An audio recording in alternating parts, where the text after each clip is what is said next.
Chapter 360. There were girls' schools in the capital. Some people liked it and some didn't.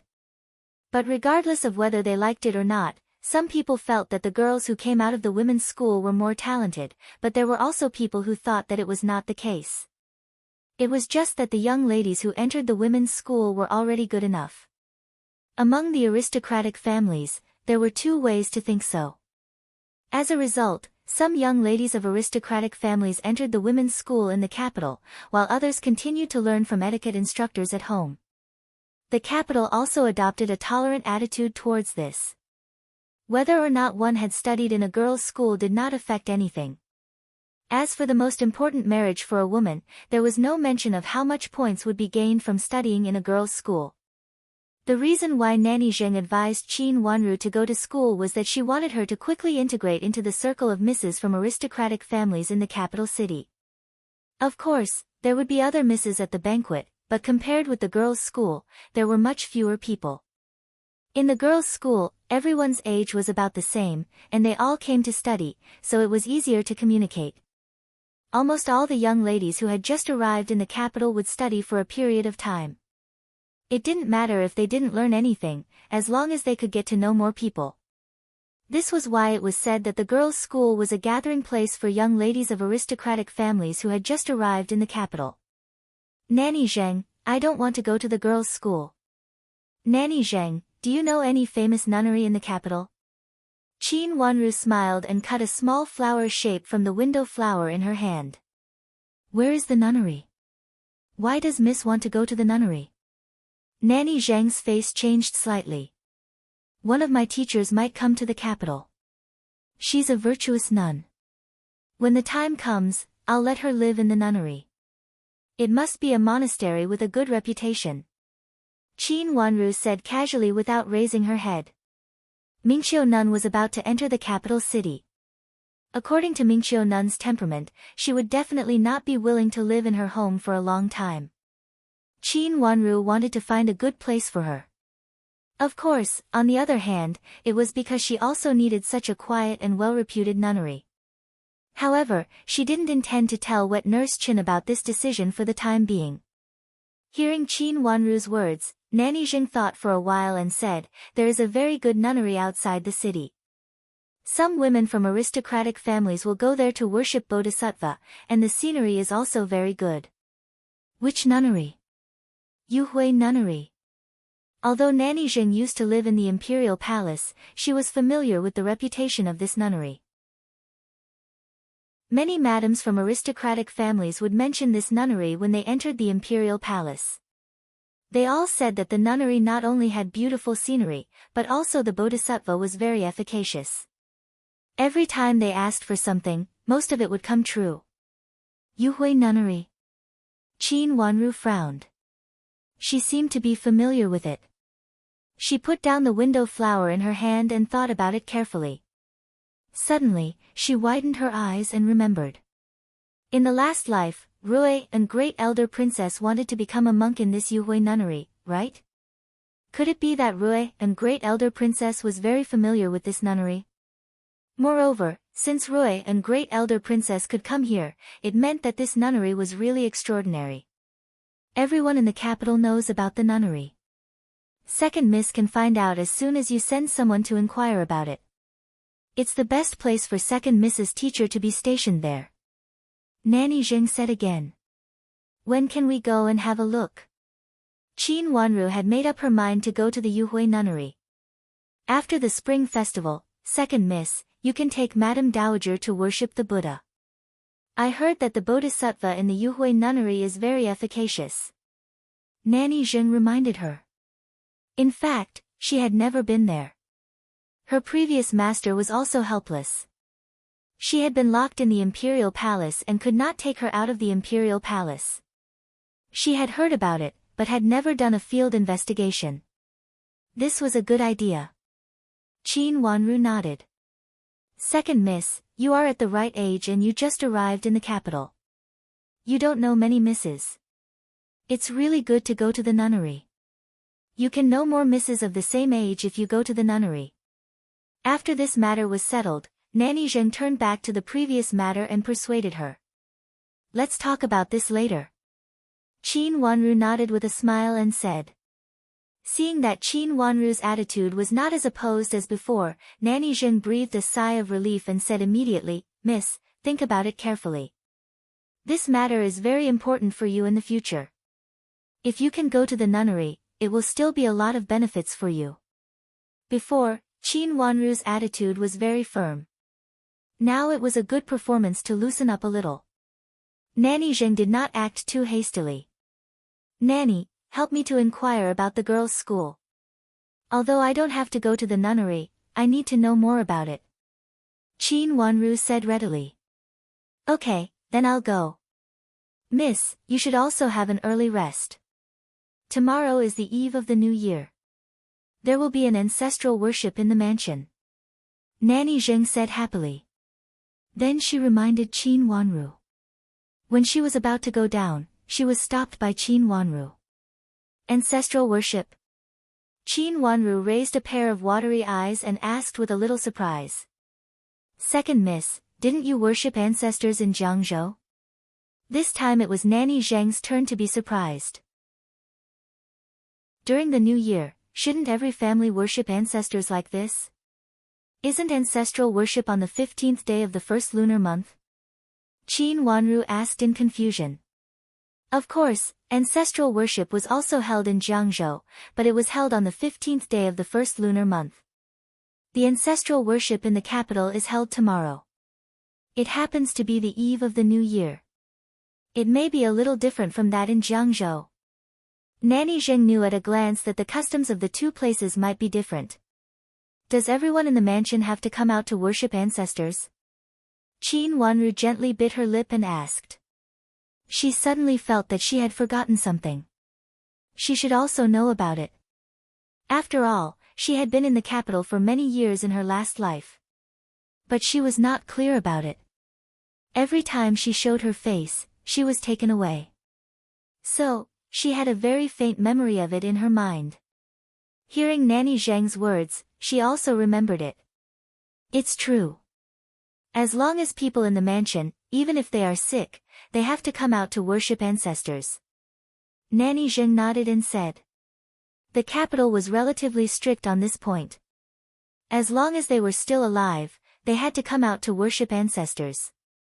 Even if they couldn't get up, watching on the side was also a form of respect for the ancestors.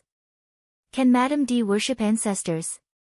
Qin Wanru suddenly asked. Her words suddenly changed, and Nanny Zheng was stunned for a moment. Thinking of the servant girl's report just now, she nodded and said, Of course she can worship ancestors. Madame D is the wife of the general, so she must come out to worship ancestors. This should also be one of the reasons why she can leave tomorrow. After worshipping ancestors, she can leave to recuperate. Her words made Qin Wanru silent for a while. She thought for a while and said, Nanny Zheng, you go and have a rest first. I will cut one more flower and go to bed. Yes, then I go. Second miss, you need to have an early rest. Qin Wanru nodded and said with a smile.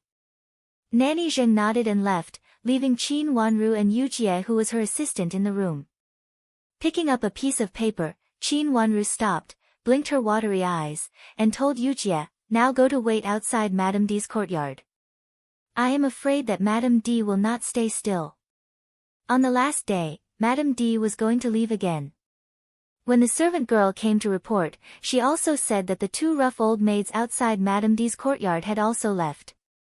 Anyway, Madame D would only stay in the mansion for the last day, so Qin Huayong did not keep her there. If Madame D wanted to do something, tonight would be a good opportunity.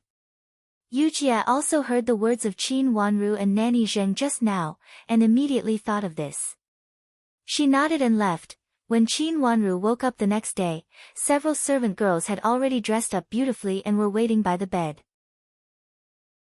Seeing that she had woken up, they cheerfully helped her put on the newly made coat, which had a bright red background, light color embroidery, ingenious embroidery edges, and several butterfly-shaped toggle and loop buttons. Even such a bright red color made Qin Wanru look a little elegant and pure in it. Her beautiful face, set off by the bright red clothes, made people feel that she was more charming with a little bit of innocence, and her bright red lips were delicate and charming. Qin Wanru rarely wore this kind of bright red clothes, but she had to follow the old man's wish to change into such a festive dress during the spring festival. Looking at herself in the mirror, she felt that the bright red was still a little dazzling. In her previous life, her wedding dress had been prepared by Madame Dowager, but it had been locked in her suitcase after her engagement was annulled. When she finally put it on, she saw Wen Shiqi spit a mouthful of blood on the corner of her dress. Yes, it was bright red, like blood. When she was cut at the waist that day, the blood that flowed out dyed her plain clothes red. This color was too bright, which made her very uncomfortable. She pulled the neckline, which was so tight that she felt like she could not breathe. "Miss, you've grown a little longer, and the toggle and loop button on your neck is a little tight.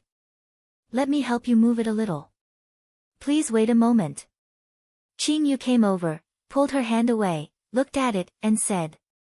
As she said, she and Chu Lu took off her clothes. After that, Qin Wanru breathed a sigh of relief. Without saying anything, she turned around and leaned on the couch in her underwear without saying anything. Qin Yu picked up the needle and thread and got busy, and Chu Lu helped her pick the thread. Yujie came in with tea, looked at Qin Yu and Chu Lu who were busy, put the tea on the tea table in front of Qin Wanru, and said, "Miss, Madame D secretly went to see First Miss yesterday."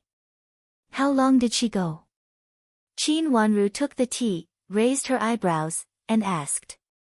"About 2 hours ago, I stayed outside and heard crying and cursing coming from inside," Yujie reported. The sound traveled far in the night. Although it was not loud before, it still came out. Later, it seemed that someone had persuaded it, and the sound was much lower. When Madame D finally came out, Yujie took a look and found that it had been a long time, about 2 hours. When Madame D left, First Miss didn't send her out. She and Nanny Zhou left secretly, Yujie said again. "Miss, after Sister Yujie told me this morning, I secretly called Qing Shui out early in the morning." After listening to Yujie's report, Chu Lu also raised her head to report what she knew. Before Qin Wanru got up, several servant girls had already gotten up early. Although Yujie slept late, she was the best among the servant girls. It did not matter if she stayed up late occasionally. What did Qing Shui say? Qin Wanru's long eyelashes fluttered twice. She had an intuition that there was something wrong. Qing Shui was a hidden chess piece that she had placed in Madame D's hands early on. Chu Lu stood up, walked to Qin Wanru, and whispered. Qin Wanru's face turned cold. She suddenly sat up straight, took a deep breath, and said, "Is it true?" Chapter 361. When did it happen? Qin Wanru asked again. It is said that in the past few days, they have made a plan. It is said that the woman is Madame D's cousin. She is a distant relative of Duke Yong's mansion. She should have married early, but it is said that it was delayed because of some things. She is a very good-looking old girl. This news was really amazing. No one expected that Madame D would agree. Did father say anything? Qin Wanru frowned slightly. She definitely did not have this so-called woman in her last life. In her last life, Madame D controlled the backyard of Qin's mansion. It was impossible for her to allow such a thing to happen. In this life, there was an accident. Madame D was finished. Did Duke Yong's mansion have another woman? Since the secret seduction didn't work, they sent her to the mansion openly. The general should have agreed. Otherwise, she would not have entered the mansion as a concubine. Chu Lu replied. Let's go to see my mother. Qin Wanru stood up and said. If there was such a thing, her mother should have also got the news. Her mother should be the most sad one. Qin Wanru was afraid that Shui Rulan couldn't bear the blow and had an accident. When she hurried to Shui Rulan's Lufeng courtyard, she found Shui Rulan leaning on the couch quietly. Seeing her coming, Shui Rulan smiled and asked Qianghua to lead her to a seat. She didn't look uncomfortable at all, and her face was the same. Qin Wanru hesitated. She didn't know anything about her mother. The servant served tea. Shui Rulan pointed to the newly brewed tea and said, "Wanru, taste it. It was sent by your father yesterday. He said it was just brewed this year. There are only a few tales of it. Today's tea is really early. When we were in Jiangzhou, it was not so early." Qin Wanru saw that Shui Rulan's face was good. She breathed a sigh of relief and slightly relaxed her face. She picked up the teacup, and a fresh fragrance came to her nose. She immediately felt shocked and couldn't help praising, "This tea is really good. It is really this year's new tea. It is really strange that there is new tea at this time." She took a sip and smelled a strong fragrance. Qin Wanru nodded repeatedly. "It was really good stuff. You can leave now." Shui Rulan smiled and waved her hand. All the maids and old maids left, leaving Shui Rulan, Qin Wanru, and their trusted subordinates, Qianghua and Yujie, in the room. "Mother, do you have anything to say?" Seeing Shui Rulan's behavior, Qin Wanru rolled her eyes and asked with a smile. "Your father is going to marry a concubine, who is Madame D's cousin. She will enter the mansion and take care of Yuru." The smile on Shui Rulan's face faded and she went straight to the point. Unconsciously, she had regarded Qin Wanru as her backbone and would discuss things with Qin Wanru. To take care of big sister. Qin Wanru was surprised at first, but gradually felt that it must be so. Otherwise, Duke Yong's mansion would not give it away at this time. "It is said that your big sister has not been taught well by Madame D. Even if the etiquette instructor is with her now, she is not her biological mother after all. Madame D will go to the farm outside the city to recuperate. It is not convenient for me to take care of Yuru in my current situation. Moreover, your big sister will not need me to take care of her. Duke Yong's mansion means to send a cousin to be a concubine to take care of your big sister." Shui Rulan said in a low and slow tone, without any comments on Duke Yong's mansion. This concubine was a key to the compromise between Qin's mansion and Duke Yong's mansion. Therefore, Qin Huayong must agree with this matter.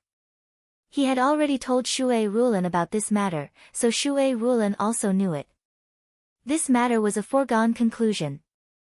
Qin Wanru sighed softly, reached out to hold Shui Rulan's hand, and said softly, "Mother, don't be sad.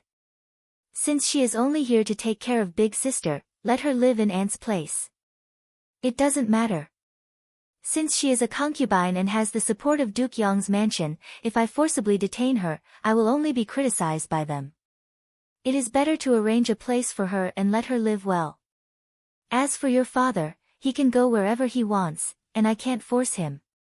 Shui Rulan's voice lowered, and her eyes were a little hollow. After saying this, there was a trace of bitterness in the corner of her mouth.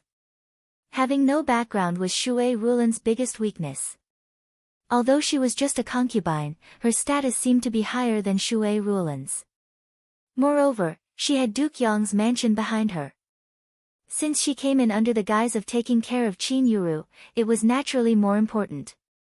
This so-called concubine did not come with good intentions, but neither Shui Rulan nor Qin Wanru could think of a reason to refuse. Status?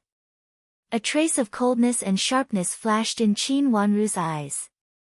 If others couldn't give Shui Rulan an identity and a reliance, then she would give it to her.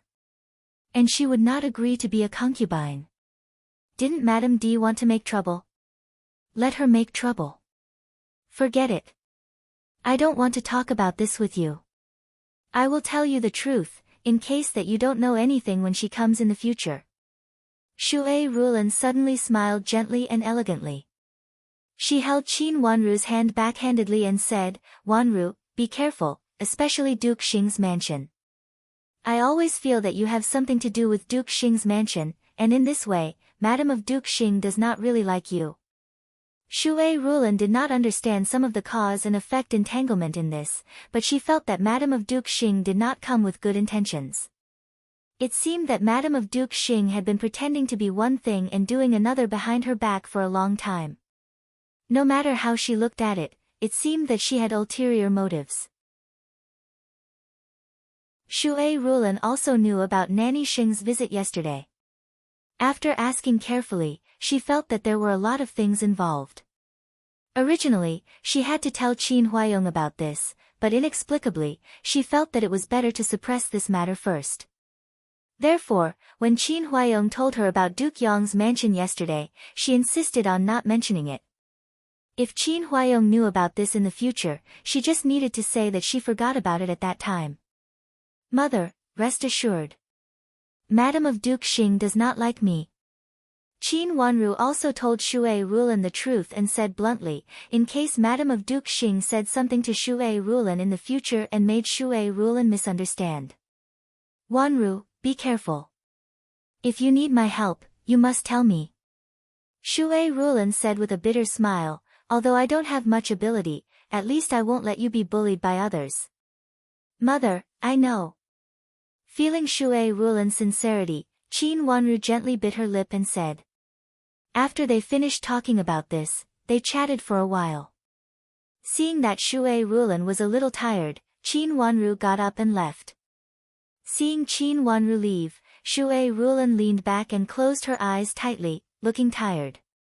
Qianghua came over to make the cushions softer for her and said softly, Madam, why don't you tell second miss that you are very sad? Sad? Actually, it's not much. Shui Rulin said in a soft and gloomy voice, when I thought about marrying you, I had already thought about the current situation. Cousins, temperament, can't be controlled by others, then why did Madam agree to marry the general?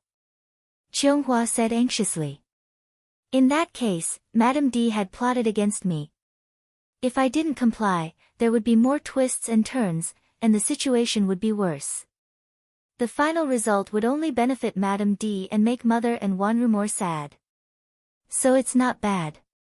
At least I still have old Grandma, Wanru, and him. Shui Rulin reached out to touch her belly, and her face became more and more gentle. It didn't matter that her husband was unreliable. She still had a child in her belly. With this child, she could minimize the influence of her cousin, even if he married again. Shui Rulin was so calm because she was clear about this. Since there were some things that she could not control, she would just do her bit to help them. Coming out of Shui Rulin's courtyard, Qin Wanru had been frowning. After a few steps, she stood still and looked back at Shui Rulin's courtyard. Her face became more and more serious. Her mother's behavior was very strange. It seemed that she shouldn't have such a calm expression. She grew up with her father. Although she had always been very obedient, the friendship since childhood had always been there. How could others compare with her? But now she inexplicably felt that Shui Rulin didn't seem to care so much about Qin Huayong. Did she know something? Miss, where are we going now? Yujia looked at the road under her feet and found it was not to Jifang Pavilion, so she asked. Go to see big sister. Qin Wanru stepped forward and said indifferently. If there was one person who knew this matter clearly, it would be Qin Yuru. Since Madame D went to a faraway place, it might not be of much interest to others, but for Qin Yuru and Madame D herself, it meant a lot. Qin Wanru didn't believe that Madame D just surrendered and listened to everything. Duke Kang's mansion meant that Nanny Zhou and Madame D went out together last night and did something.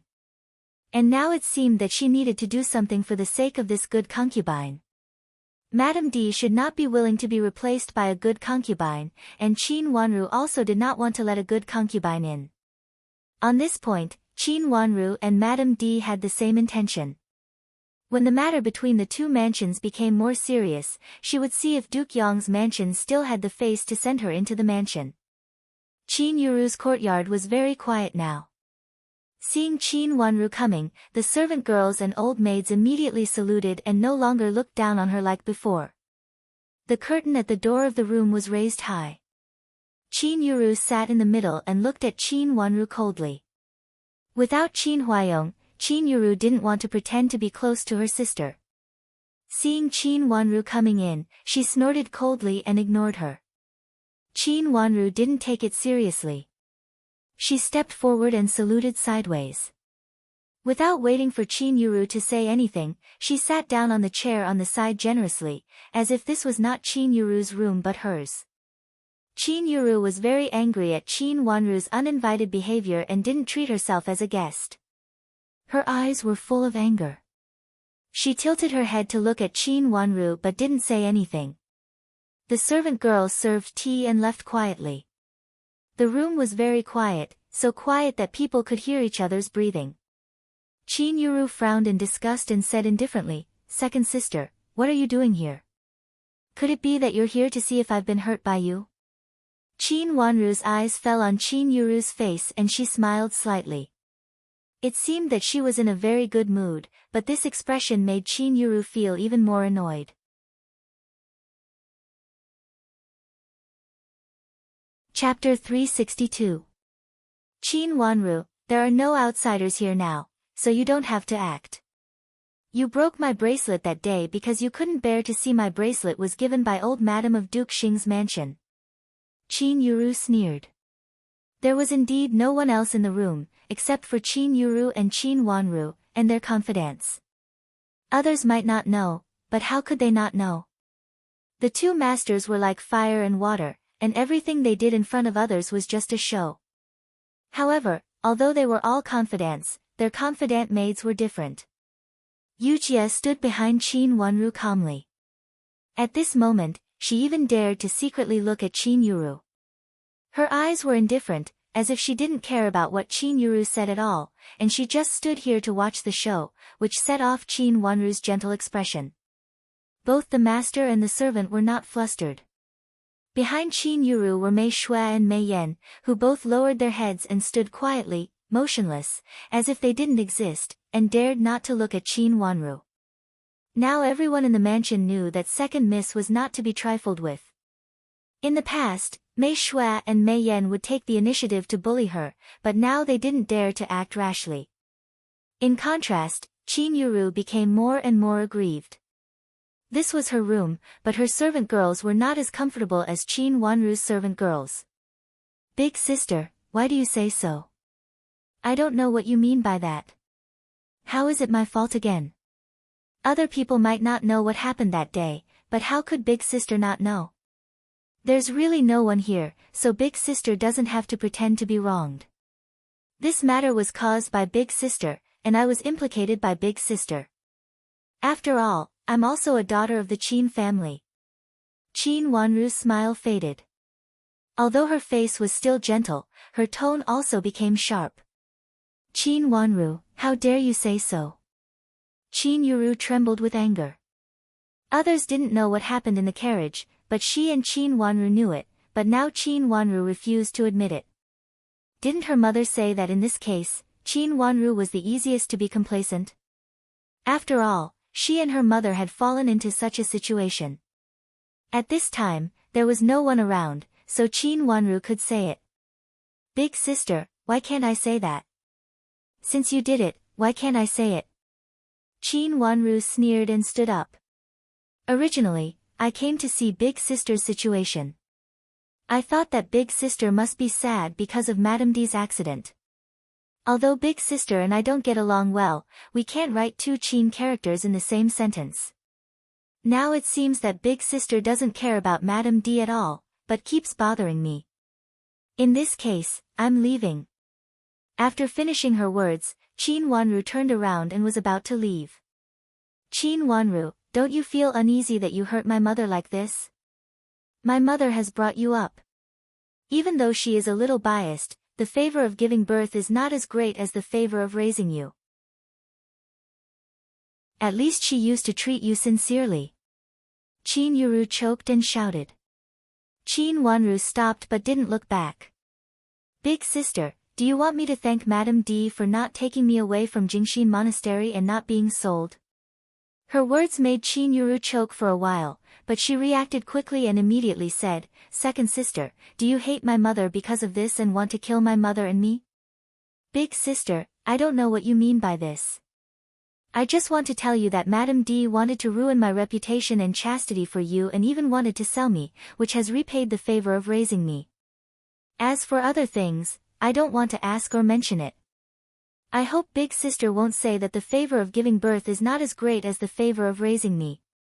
If raising me up is to ruin her, it's better not to raise me at that time. Qin Wanru slowly turned her head and stared at Qin Yuru coldly. Her beautiful eyes were filled with coldness. She thought, raise me? If my biological father didn't die to save Qin Huayong, Qin's mansion might not raise me up, or even if they raised me up, they wouldn't raise me as a Mississippi. It could be said that everything I have was exchanged with my biological father's life. The favor of raising me up and Madame D didn't exist. If the favor of raising me up is not counted, how to calculate the favor of saving my life? Should I pay for it with my life?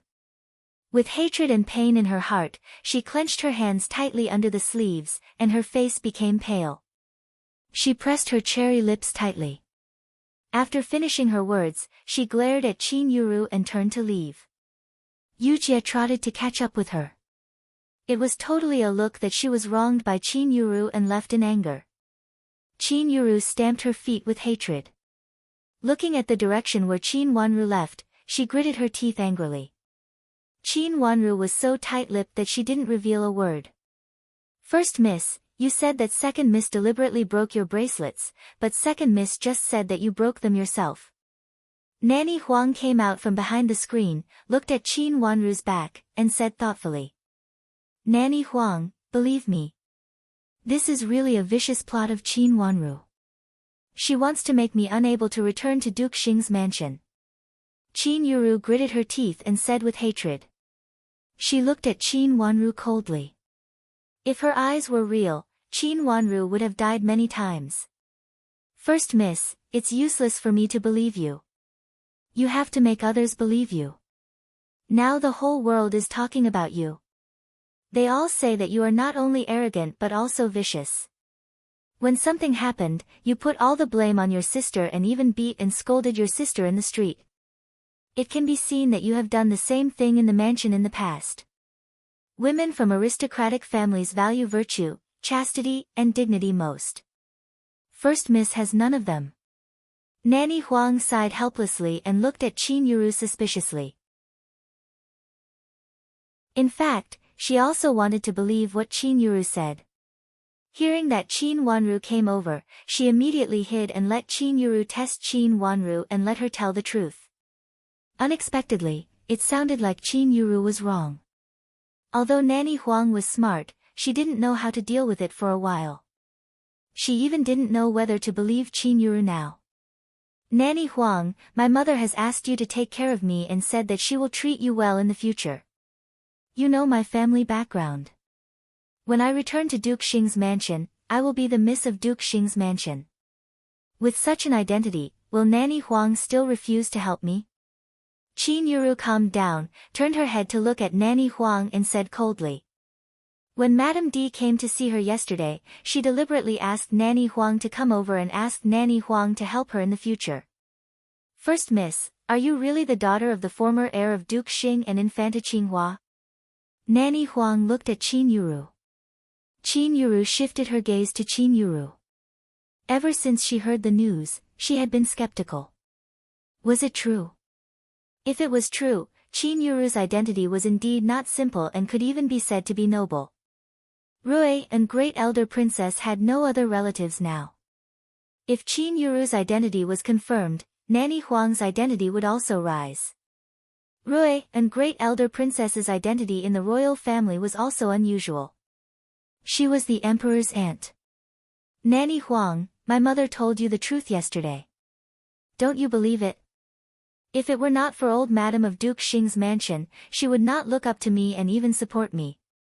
If it were not for second sister who happened to save old Madam, I am afraid that she would have been suppressed at this time. Qin Yuru sneered and said. Her words made Nanny Huang silent, and the balance in her heart turned to Qin Yuru's side. She also knew clearly that old Madam of Duke Xing's mansion sent someone. If it were not for Qin Yuru's identity, it was impossible for this old madam to directly intervene in the family affairs of Qin's mansion. In the capital city, it had always been known that this old madam was a person who worshipped Buddha. In the past, she rarely appeared in front of people. Even if her relatives had something to do, she rarely appeared. How could she rashly intervene in the affairs of an aristocratic lady who had just arrived in the capital city? What's more, Qin's mansion and Duke Xing's mansion had nothing to do with each other. Nanny Huang had been in the capital city for so many years, and she also knew some old things in the capital city. Thinking of this, she nodded immediately and said, "First miss, don't worry. I will help you. That's the best. Nanny, can you tell me what to do next?" Seeing that Nanny Huang had been convinced, Qin Yuru was overjoyed and said hurriedly, "Today is the eve of the Spring Festival, and it is also the time to worship ancestors. Madame D will leave tomorrow. If there is another chance, it can only be today. First miss, do you want to keep Madame D or stay alone?" Nanny Huang asked. Since Qin Yuru was not Madame D's biological daughter, Nanny Huang thought that at this time, she could not consider Madame D. "Of course, I want to keep my mother. For so many years, my mother has always been very good to me. This time, she even secretly helped me find the home of my biological father and mother. How dare Yuru forget such a great kindness? What's more, my mother is here. If someone questions my identity, my mother can also testify. She has some evidence to prove me," Qin Yuru said hurriedly. Nanny Huang nodded secretly and looked a little relaxed. Although this first miss was very unreliable and had a bad character, at least she was grateful. Madame D had raised her for so many years, and she treated Madame D sincerely. It seemed that after Nanny Huang helped her, she would also be grateful. "First miss, since you think so, it is also possible. Regarding Madame D's matter, although the general doesn't like Madame D and wants Madame D to leave, second miss and Madame Shui are the ones who dislike Madame D the most, right?" Nanny Huang said carefully. "Yes, they have always been unable to tolerate my mother and me." Qin Yuru nodded repeatedly. At this time, if something happens to Madame D and Madame Shui, and it is Madame D who is in trouble, it is impossible for the general to drive Madame D away immediately no matter how cruel he is. Nanny Huang thought for a while and said, "Nanny Huang, do you mean that my mother can quarrel with Shui Rulan and then really get sick?"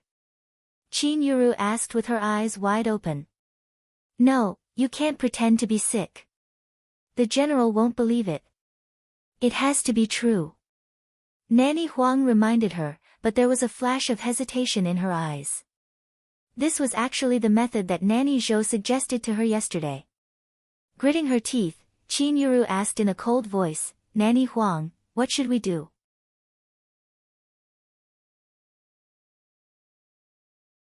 Chapter 363. Because it was New Year's Eve, and there was ancestral worship and family banquet in the evening, Shui Rulan didn't take a nap in the afternoon. Instead, she listened to the reports of all kinds of affairs from the stewards of the inner court. There were many special affairs today. Qianghua had persuaded her several times, but she still refused to take a nap. Qianghua was very anxious. Seeing that she couldn't persuade Shui Rulan, she could only ask Qin Wanru to come over. After Qin Wanru helped to persuade Shui Rulan was obedient and went into the inner room to have a rest. In the outer room, the two concubines helped to deal with the affairs. Qin Wanru sat behind the screen in the outer room and casually looked through the account books that Shui Rulan had just looked through. These account books, in addition to those of the stewards of the inner court, were sent from outside the mansion. They were the profits of the shops that Qin's mansion bought after they moved to the capital city. They seemed to be very good. Just now, Shui Rulan was also looking through the account books while listening to the report of the stewards outside. The two concubines were mainly dealing with affairs outside. If she heard something wrong, Shui Rulan would say something. The two concubines had already known that there was someone else behind the screen. If there was something they could deal with, they would never come to trouble Qin Wanru. Qin Wanru sat there very freely. She casually looked at the account books and compared the profits of her shop in her mind. She was in a good mood. Although her shop was not big, the profits were still very good. Nanny Dong was really a good worker. It didn't take her long to get all the profits. Shui Rulan didn't sleep for a long time. About an hour later, she got up and sat behind the screen to look at the account books again. Qin Wanru had nothing to do, so she continued to accompany her. She took Shui Rulan's needle and thread casually and helped her embroider. It was still very quiet behind the screen. Shui Rulan and Qin Wanru were very focused. Concubines, something bad happened to Madame D. An old maid ran in a panic. Qin Wanru put down the needle and thread in her hand and looked outside through the screen. She couldn't see clearly, but faintly saw that there was more than one old maid coming. She silently raised the corner of her mouth. As expected, Madame D would not leave so willingly. If she didn't want to leave, she could only make trouble. This kind of thing would make Madame D seem to be at a disadvantage. In the whole mansion, only Shui Rulan could make Madame D suffer losses and care about it. If Madame D fought with her, it would be a reputation of bullying the weak. If Madame D fought with Grandma would not take care of things now. It was Shui Rulan who was in charge, so it should be Shui Rulan who could confront her. Qin Wanru didn't leave in a hurry just now because she had guessed that there would be such a scene. But she didn't know what Madame D would do. Would she be cruel to herself? Madame of the mansion was the person. Madame D fought with Madame D of the mansion. Madame D would be Madame. Shui Rulan Palace Union Palace Year. Concubine Su asked. She and Concubine Dong looked at each other and dared not ignore any action of Madame D. They had lived under Madame D's control for so many years, so they naturally knew that Madame D was not easy to deal with. There is something wrong with the pastries Madame D ate this morning. She vomited and fainted. The supervisor old maid said with trembling legs. She reached out to pull an old maid beside her and said anxiously, just now, Nanny Zhou, Madame D's servant, went to the kitchen to ask about something. So I brought her here. But she said she didn't know why. Is she the old maid who makes pastries? Madame Dong asked with a frown. Yes, Nanny Zhou said she ate her pastries. But there are many people in the kitchen who eat and use the pastries. In fact, Madame D is not the only one. Why did Madame D get into trouble? The supervisor old maid said. Concubines, I really don't know anything. The pastries are good. I made them this morning. In the morning, Nanny Zhou came to take the pastries. I was busy at that time, so I asked her to take them by herself. But I didn't expect that. It has nothing to do with me, the old maid who made the pastries complained. Shui Rulan and Qin Wanru looked at each other and coughed in a low voice. The sound outside became soft. They knew that Madame Shui inside was going to say something. Have you invited a doctor? Shui Rulan asked softly. Yes, the supervisor old maid in the kitchen said. The old maid's supervisor in the kitchen said. When she first learned about it, she immediately asked Nanny Zhou to invite the old maid. However, Nanny Zhou was aggressive at that time and seemed to want to catch the old maid who made the pastry, which delayed a lot of time.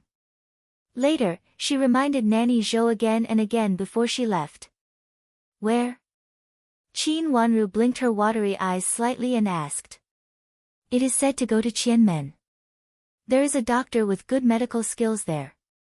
Madame D's disease was also cured by him. Nanny Zhou said his medical skills are very good.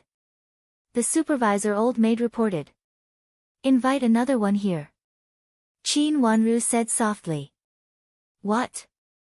The old maid was stunned and didn't understand. Invite another doctor. He must be famous in the capital city. Yu Jie, accompany him. Is it the doctor last time? Qin Wanru said again. She was talking about the doctor who cured Ning Caishian's disease before. His ancestor was an imperial physician in the palace. It was said that his medical skills were excellent. But because of another reason, he didn't enter the palace to be an imperial physician. He had a good reputation in the capital city. This was also the reason why people around immediately believed him when he said that Ning Kaixian was not sick. Yes, I'll do it right away. Yu Jie nodded and left. Tell me what happened. Qin Wanru said again. Yes, second miss. The supervisor old maid immediately told her again in full detail, from how Nanny Zhou came to the place to how Nanny Zhou came to make trouble. Then, under the repeated reminders of the supervisor old maid, she hurried to find a doctor. It took her a lot of time to go back and forth.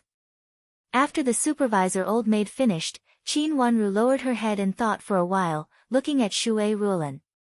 I'll go and have a look. Shui Rulan stood up and said. Mother, are you going to see Madame D now? Qin Wanru also stood up, with a trace of deepness in her watery eyes. With Shui Rulan's character and the fact that Shui Rulan was in charge of the family, she really should go and have a look at this time. Since such a thing happened, I have to go and have a look. Shui Rulan said helplessly. What about father? Do you want to inform father now and let him go and have a look?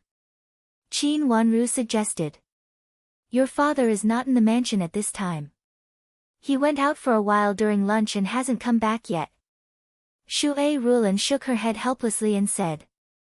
Father was not in the mansion, grandma was not in good health, so there were only mother and herself left. She was still young, so it was only right for her mother to go there. It was really a coincidence. Mother, let me go. Qin Wanru was really worried about Shui Rulan and suggested. It's not appropriate. Shui Rulan looked at Qin Wanru and said hesitantly. Then I'll go with you. Qin Wanru reached out to hold Shui Rulan's hand and said with a smile. Okay. Seeing that Qin Wanru was so determined, Shui Rulan said helplessly. The two concubines stayed to deal with the affairs, while Shui Rulan and Qin Wanru went to Madame D's yard. On the way, they met Qin Yuru, who got the news and was crying to Yulan Pavilion. Qin Yuru, who was crying anxiously and flustered, even fell and almost hit Shui Rulan. After being helped up, she didn't look at Shui Rulan and hurried to Yulan Pavilion, ignoring Shui Rulan and Qin Wanru. Qin Wanru just reached out to hold Shui Rulan. Fortunately, she reacted quickly, otherwise Shui Rulan would also be hit at this time. Looking at Qin Yuru who was stumbling in front of her, Qin Wanru's eyes flashed a trace of fierceness. Madame D and her daughter really didn't forget the child in her mother's belly at any time and would not let go of any opportunity. Mother, walk slowly and follow me. Qianghua, you also pay more attention. Qin Wanru exhorted, afraid that Madame D would put up a life-and-death struggle. Second miss, don't worry, I will protect Madame. Qianghua said. All the servants of Shui Rulan knew that Madame D was very afraid of the child in her mother's belly. They went to the Yulan Pavilion together. When they arrived at the door, they suddenly saw Nanny Zhou running out and almost bumping into Qianghua again. Qianghua quickly grabbed Nanny Zhou's hand and stopped Nanny Zhou from running. Nanny Zhou, what's the matter? Shui Rulan asked coldly. Madame Shui, hurry up and ask the general. Our madam is dying. Nanny Zhou's face changed greatly. She reached out to hold Shui Rulan, but was blocked by Qianghua. Madame D is dying. Qin Wanru raised her eyebrows and asked. Our madam is dying. Madame Shui, please save our madam. I am here to kowtow to you. Please save our madam. Nanny Zhou knelt down with a plop and heavily kowtowed to Shui Rulan several times. She used a lot of strength, and immediately a bruise appeared on her forehead, and there were some faintly broken skin. Pull Nanny Zhou up. Qin Wanru ordered. The two old maids who came with Shui Rulan immediately walked over and pulled Nanny Zhou up. Second miss, Madame Shui, you can't be so cruel. You have to save our madam. Our madam is fine. How could she suddenly become like this? Madam Shui. Madam Shui, even if our madam has done something wrong to you in the past, what can you do to her now?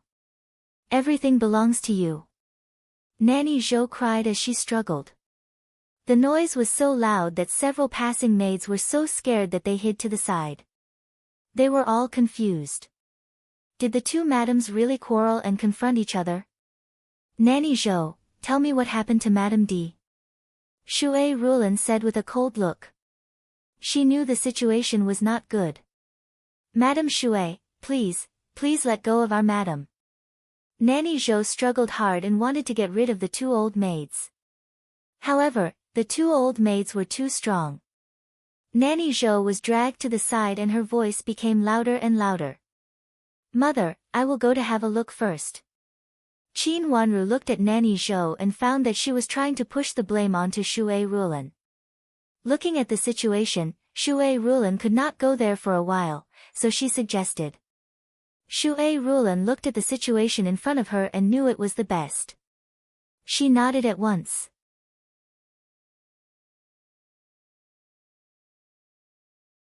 Chapter 364. Qin Wanru quickened her pace and entered the main room. She saw Qin Yuru and Mei Shui knocking on the door of the inner chamber, but the door of the inner chamber was tightly closed. Qin Wanru's face changed slightly. She looked around, pointed at a stool, and said to an old maid who followed her into the room, "Knock on the door." The old maid went over to pick up the mahogany stool and hit the door of the inner chamber hard. The door of the inner chamber shook but did not open. Qin Yuru dodged to the side. The old maid hit the door hard a few more times. Finally, the door swayed and fell down. Mother, mother. Seeing the door opened, Qin Yuru rushed in with tears and held Madame D, who had been hanging on the stool. Mei Shui also rushed in with tears. Qin Wanru followed them hurriedly and saw a white cloth hanging in the room. Madame D was hanging on it with her eyes rolled and her feet were still kicking. There was an overturned stool below. Qin Yuru cried and held Madame D's leg. She did not put her down, but had a tendency to pull her down. If she pulled Madame D down for a while, something bad would happen. Madame D was strangled with her eyes rolled, and she struggled desperately. Pull first, miss away and take Madame D down. Qin Wanru said decisively and came to pull Qin Yuru. The old maid immediately knew what to do and came to help Qin Wanru to pull Qin Yuru away. After Qin Yuru's hands were pulled away, she was about to reach out to hold Madame D, but heard Qin Wanru said coldly, "Big sister, if you don't want Madame D to live and want another mother, pull Madame D's leg hard." Qin Yuru was so shocked that she did not dare to move again. She covered her face with a handkerchief, sat on the ground in tears, and cried sadly, "Mother, mother." She seemed to be in a trance. Mei Shui hurried to help her, but Qin Yuru had no strength at this time. She just sat on the ground and could not get up, crying uncontrollably. At this time, Qin Wanru did not care about Qin Yuli. After the old maid carried Madame D down, she put her on the ground.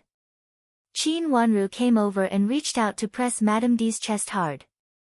Then she relaxed, pressed and relaxed again. Madame D's condition was very bad. She could not even speak at this moment. She could only make a sound in her throat, but she did not know what to say. Qin Yuru's hug just now was very strong. In just a short time, Qin Yuru's hug almost killed Madame D. Qin Wanru saw it clearly. When she just came in, Madame D should have just hung it up. Madame D couldn't be so serious when the door was knocked open for such a short time. She pressed, relaxed, pressed again, and relaxed again. Finally, Madame D's breathing became smooth. Although there were still sounds coming from her throat, it was because her throat was hurt. Qin Wanru wiped the sweat on her forehead and looked at Qin Yuru, who was sitting on the ground paralyzed and seemed to be unable to get up. Qin Wanru sneered in her heart. Qin Yuru was really cruel to her own mother. Madame D's throat was destroyed by her own daughter. Qin Yuru's hug just now was really strong. After pulling, Madame D's throat might have been injured. If it was just a slow strangulation, it was basically impossible for her throat to be so seriously injured. For her own wealth, Qin Yuru was really willing to sacrifice anything. Madame D wanted to put on a show, but unexpectedly she was hurt by her own daughter. It was karma. Mother, are you okay? Are you okay? Qin Yuru crawled a few steps and knelt in front of Madame D. She hugged Madame D and cried loudly.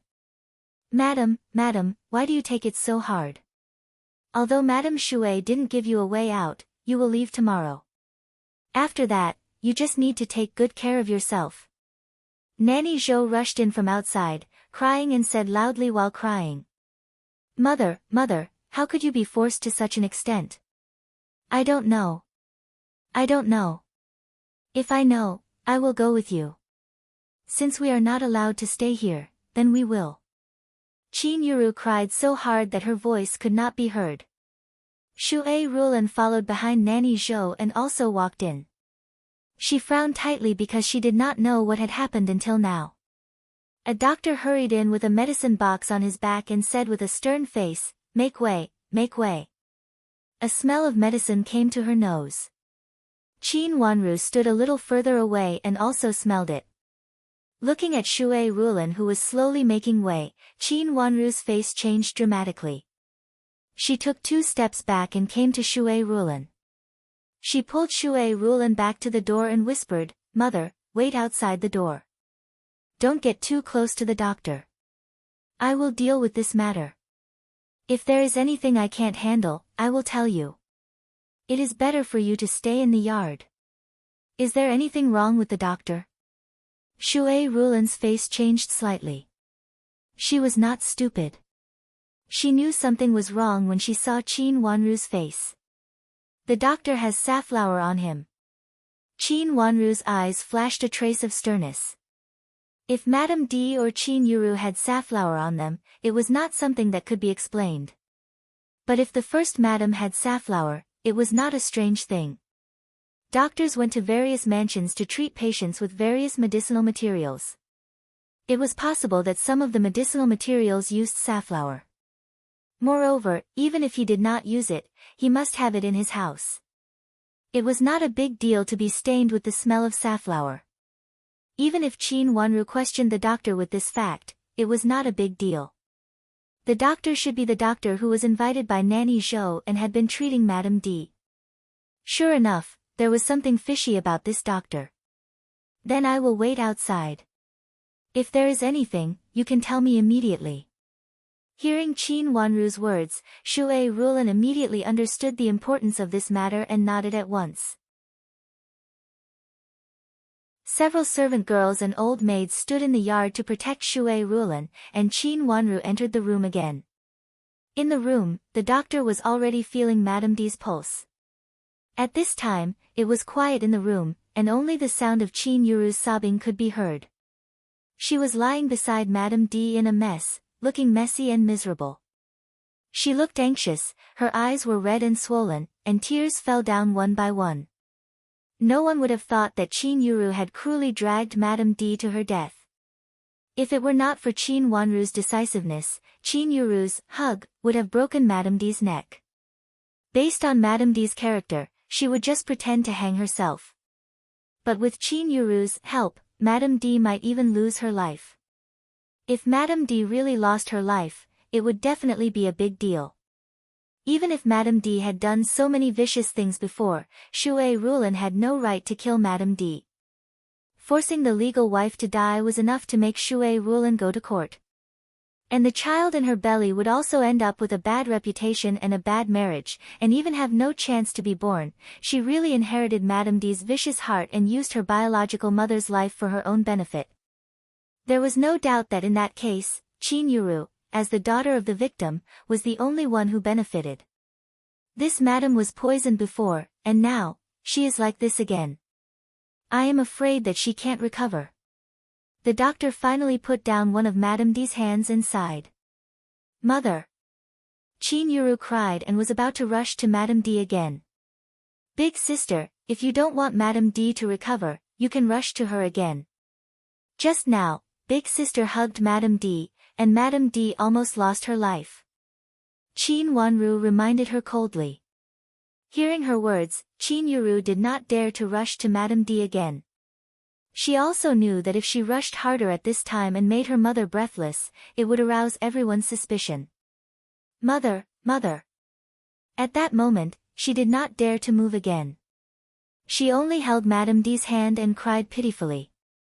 Was Madame D poisoned before? Qin Wanru looked at the doctor and asked calmly. Yes, she was poisoned and vomited badly. I heard that it had something to do with another madam in the mansion. Madame D could not bear it, so she committed suicide. She was a legal wife, but she was forced to be like this. It's really pitiful. The doctor shook his head and sighed as he sorted out the medicine box, seeming to feel pity for Madame D. Doctor, what do you mean? Qin Wanru's face changed slightly. Qin Wanru gave a hint to an old maid, and the old maid immediately stepped forward to stop the doctor. Doctor, are you not going to treat Madame D? Didn't you say that she was poisoned? Qin Wanru sneered. I have taken detoxification pills before, and this madam vomited a lot of poison. It's not very serious. It may have something to do with this madam's physique. If I had taken more detoxification pills at that time, I'm afraid that she would not have to hang herself. There's no need to hang yourself, said the doctor. Has the poison been detoxified? Qin Wanru asked calmly. Yes. Although the poison was poisonous, it was restrained by this madam's body. She vomited a lot, but it's not very serious. After taking the detoxification pills, the remaining poison in her body should be detoxified. Now she should take good care of herself. If not, I'm afraid she could only be like this for the rest of her life. The first madam looked more and more pitiful. There is no poison in her body anymore? Qin Wanru continued to ask. It should be gone. Even if there is not much. The doctor answered affirmatively. That was to say, they couldn't find anything even if they wanted to, or even if they could, they would only find that she was a little weak. After what happened after Madame D vomited, even if there were no toxins in her body, they couldn't say anything. Moreover, Madame D was in such a miserable state now. Anyone could tell that she was on her last breath. In this case, Madame D's goal was really achieved when she was afraid to even move. Of course, this was not Qin Yuru's only purpose. Hounding Madame D to death. How? How could this be? Madame D is the legal wife. How could she be forced into such a situation? No matter what Madame D has done wrong, she is still the legal wife. Moreover, she has decided to leave the Qin's mansion and live in seclusion in the farm. Do we really have to kill her?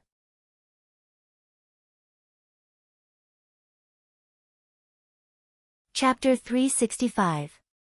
Of course, before going out of the courtyard, Qin Wanru left several old maids in the room. She told them to take care of everything in the room, but secretly asked them to guard here and not allow anyone in the room to go out. When coming here, Qin Wanru deliberately asked Shui Rulan to bring a few more old maids. They were all tall and strong, so it was very convenient for them to stop several people in the room. Of course, this was only for a while, but it was enough for Qin Wanru. Next, she needed Qin Yuru to rush out, so that the play could go on. In the courtyard, in addition to Shui Rulan, there were several older men standing opposite. Qin Wanru didn't know who they were, but she could see that they came with bad intentions. They were staring at Shui Rulan angrily and aggressively. Fortunately, it was just a verbal conflict, and they didn't really make trouble. Qin Wanru walked down the steps.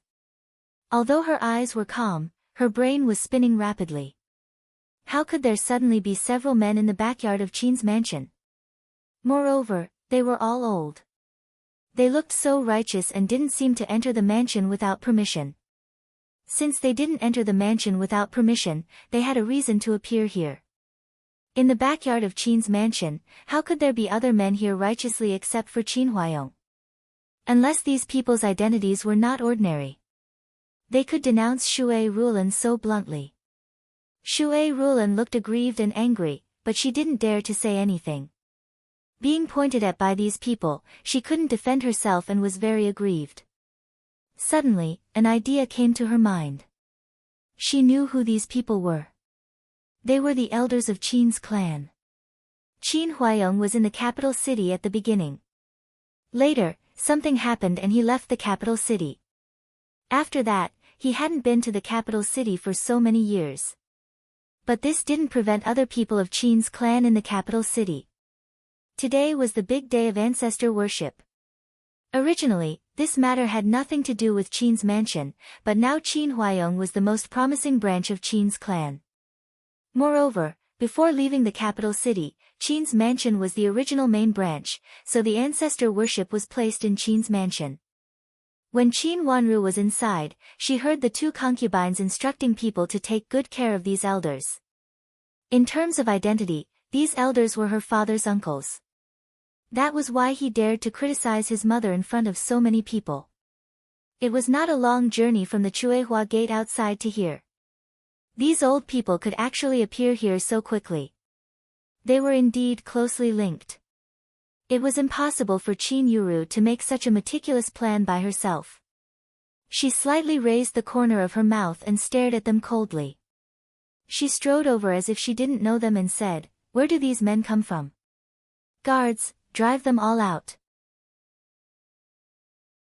Our Qin's mansion is not a place where any man can break into. Hearing Qin Wanru's words, a few old maids who didn't know these people came over to push them out. These old maids actually wanted to beat them up, but Shui Rulan didn't say anything, so they could only endure it. Seeing their madam being scolded for no reason, they were very angry. "How dare you?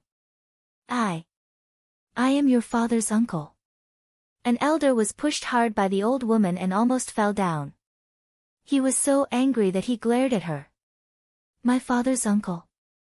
Qin Wanru looked them up and down a few times and waved her hand. Several old maids stepped back. "Yes, I am your father's second uncle. I also taught him for a period of time." Second granduncle coughed heavily, raised his head and snorted. "I am your father's third uncle. I am your father's fourth uncle." In fact, they didn't know Qin Wanru. But when they saw Qin Wanru come over, Shui Rulan's servant girls all called her second miss, they immediately understood Qin Wanru's identity. At this time, they all wanted to suppress Qin Wanru with their identities.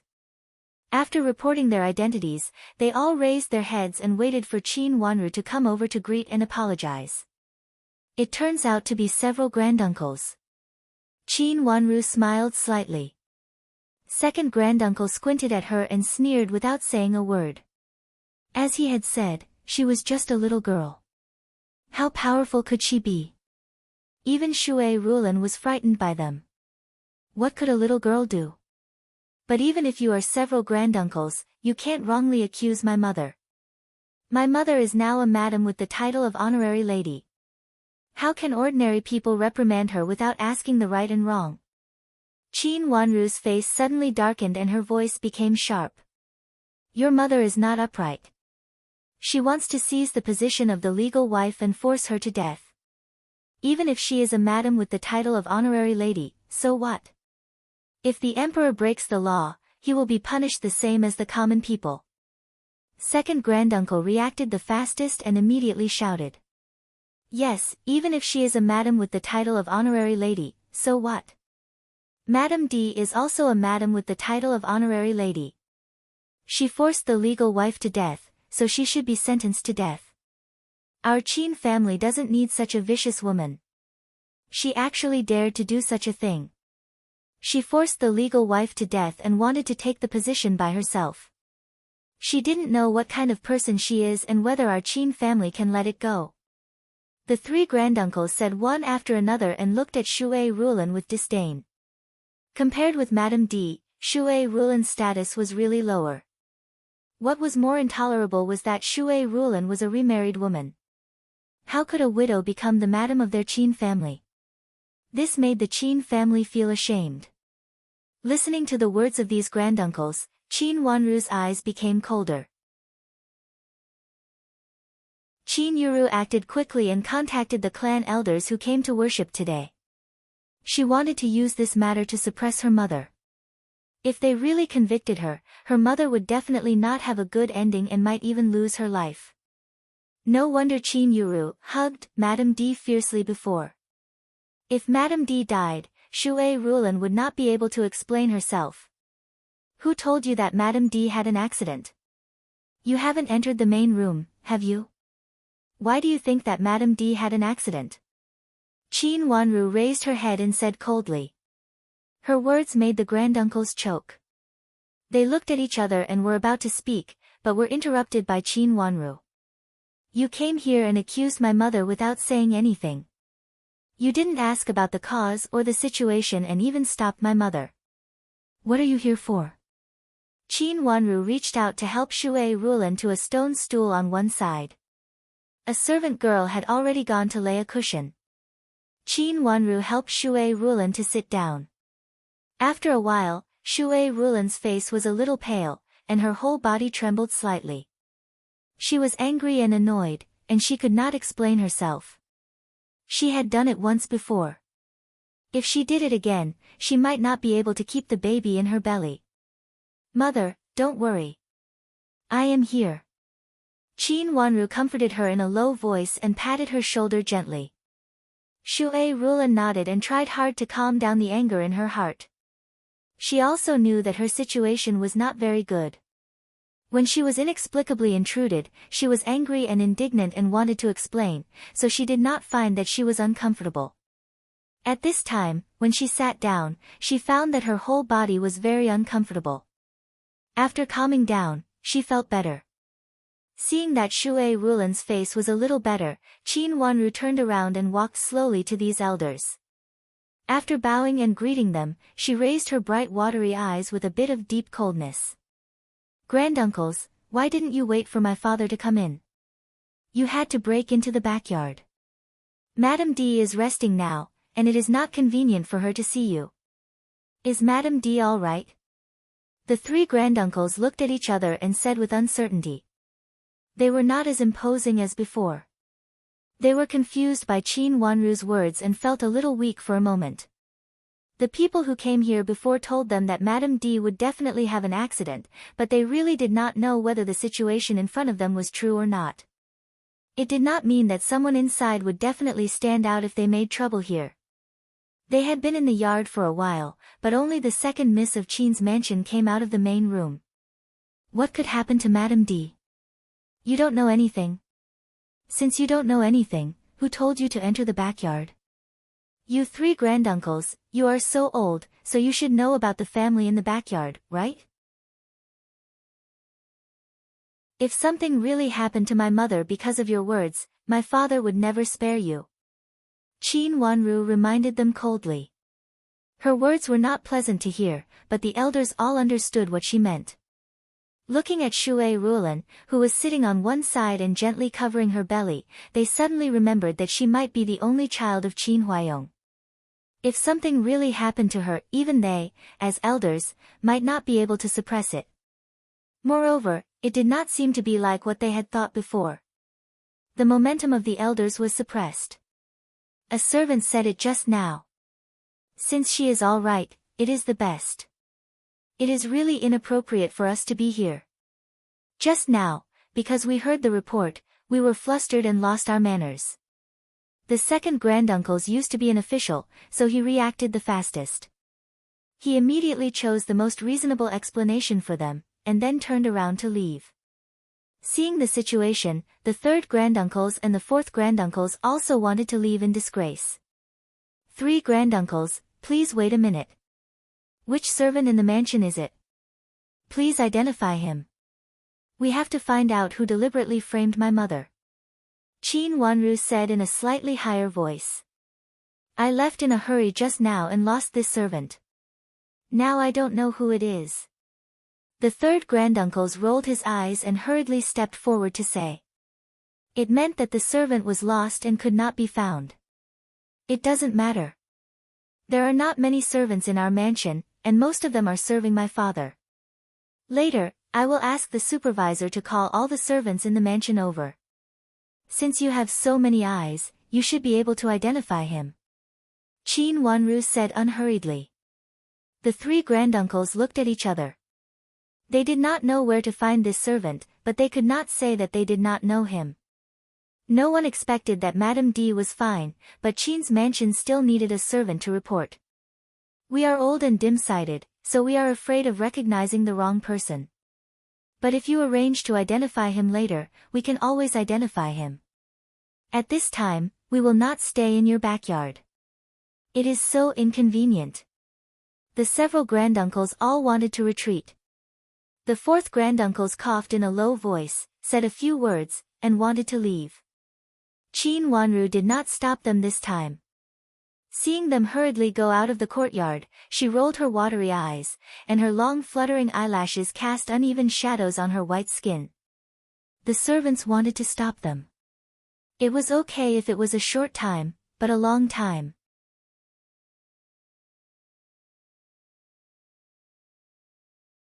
Chapter 366. Three granduncles, please save my mother. Please save my mother. Hearing that the granduncles in the courtyard were about to leave, Qin Yuru screamed and rushed out. The old maid who blocked the way didn't dare to stand in Qin Yuru's way and was pushed aside by her. Hearing such a sharp cry, the three granduncles immediately stopped and looked back in confusion, only to see Qin Yuru stumbling out of the room while crying. When she came to them, she was sobbing, "Please, granduncles, save my mother. Mother is dying, how come? Didn't you say she was fine?" The second granduncle asked sharply. "How could she be fine, mother? Mother was forced to hang herself. How could she be fine?" Qin Yuru covered her face and cried. Mei Shui also ran out, held Qin Yuru and cried with her. The two of them looked like they had been crying for a while. Their eyes were red. Qin Wanru didn't look at them, but at Yujie who just entered the courtyard. She signaled her to the main room. Yujie understood and led a doctor to the main room. At this time, the courtyard was in a mess, so no one noticed that Yujie led a doctor into the main room. Seeing Qin Yuru crying like this, the three elders were full of momentum again. They turned around and walked to Qin Wanru, saying angrily, "What the hell is going on? Why did you say Madame D was dying? What did you do? Madame D is the legal wife. Even if she is not virtuous, your father will deal with it.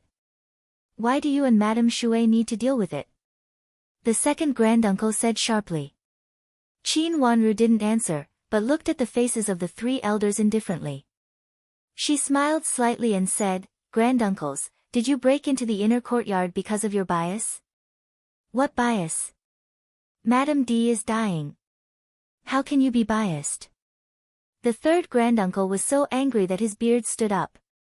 "Since you are not biased, why do you believe what Big Sister said? You even believe what the servant said, but don't believe what I said?" Qin Wanru's face darkened, and she said calmly. "Human lives are at stake. No matter who said it, we will not take it lightly. Now, let's go in and see what is going on." Fourth grandpa was afraid that he would be frightened by Qin Wanru if he did not know the truth, so he hurriedly pointed at the door of the main room and said. Whatever he said was false. Seeing was believing. "Yes, let's go and take a look." Second granduncle agreed. "It's not a good time, is it?" Qin Wanru shook her head and refused. "What's inconvenient? Qin Wanru, do you want to kill my mother? What's so inconvenient about my mother? She has been hurt by you. Don't tell me she's afraid of being seen by others. If something really happens to my mother, I won't let you go." Qin Yuru raised her red eyes and said loudly. "Big sister, the doctor is still treating Madame D. It is indeed inconvenient at this time." Qin Wanru said calmly as if she didn't hear Qin Yuru's scolding. "You're talking nonsense. The doctor has said.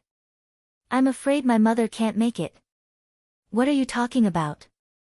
Qin Yuru rushed over angrily, pushed Qin Wanru away and was about to break into the room.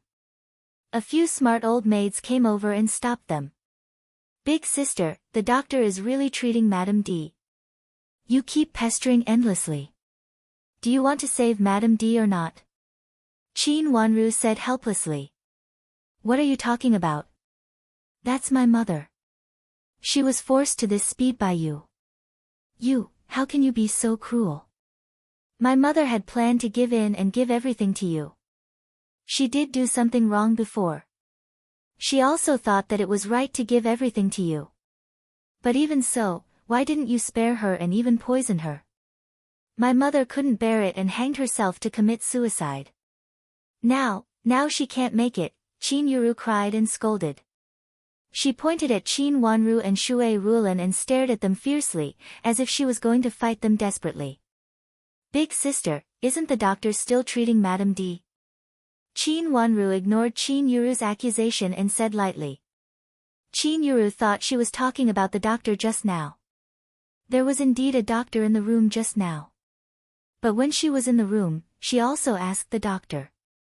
Although he couldn't say it clearly in front of the old maids left by Qin Wanru, Qin Yuru still understood the doctor's meaning. Madame D might not make it. The meaning made her have mixed feelings. She felt sad and a little proud. At this moment, she even didn't know how to express herself. Qin Wanru, you're talking nonsense. The doctor has said that my mother can't make it. Qin Yuru's tears fell again. She really wanted to cry.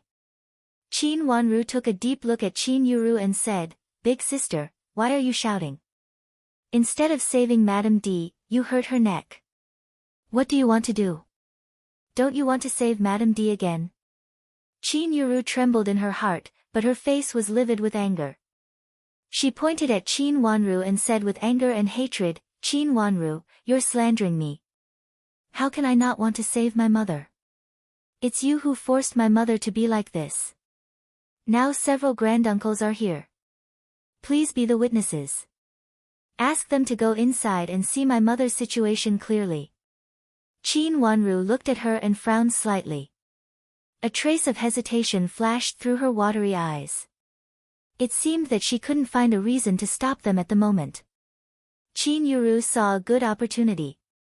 She immediately pushed Qin Wanru away and strode forward with several elders. Big sister, the doctor is treating Madame D. Go in slowly. Qin Wanru shouted anxiously behind her. Qin Yuru ignored her. She was afraid that Qin Wanru would come to stop her, so she strode in with several elders. The old maids at the door didn't dare to stop her. Qin Yuru rushed into the main room and went behind the screen. 3 granduncles, you see, she stopped abruptly. When she saw Madame D lying on the bed with her eyes slightly open, she couldn't even say a word. When she went out, she clearly saw that Madame D's eyes were still closed.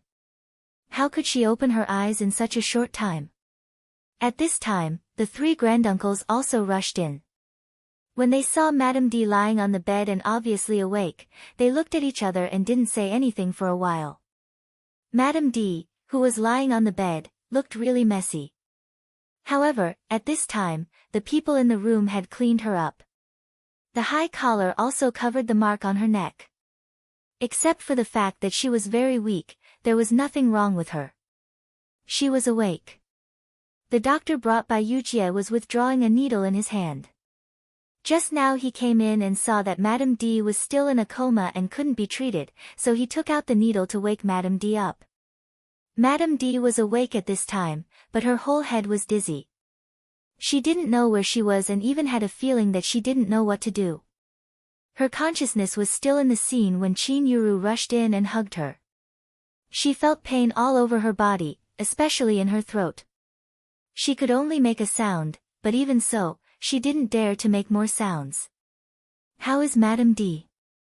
Qin Wanru went forward and asked the doctor who was treating her. Her vocal cords may be damaged. The doctor said, and then looked at Madame D in surprise.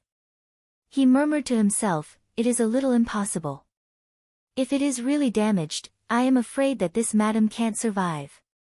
How much time would it take for her to break her vocal cords? After such a long time, it was still possible to save her life. The doctor also felt strange. It was not damaged slowly by the rope. My big sister rushed in, hugged Madame D and pulled her down hard.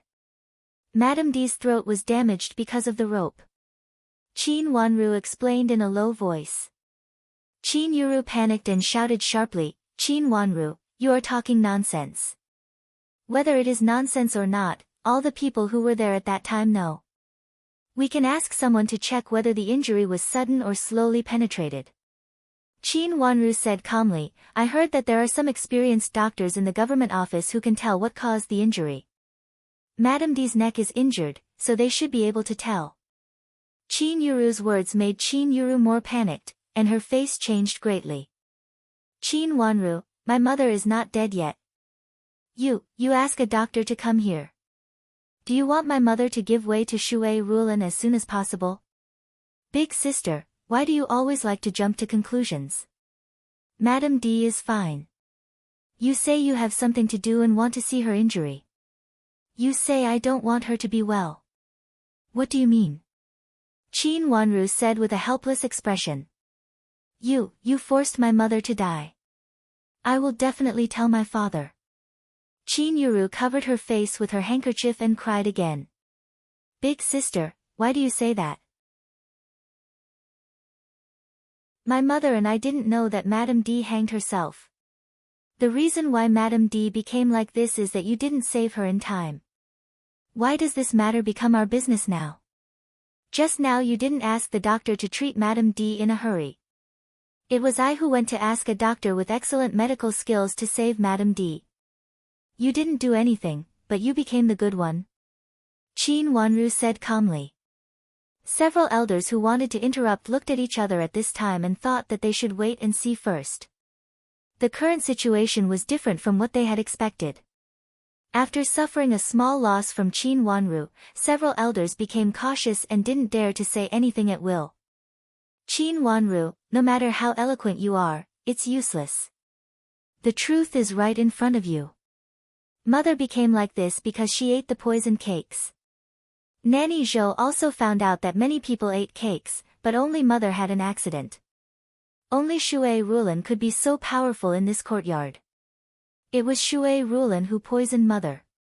Mother was so sad that she took things too hard. Qin Yuru cried and scolded loudly.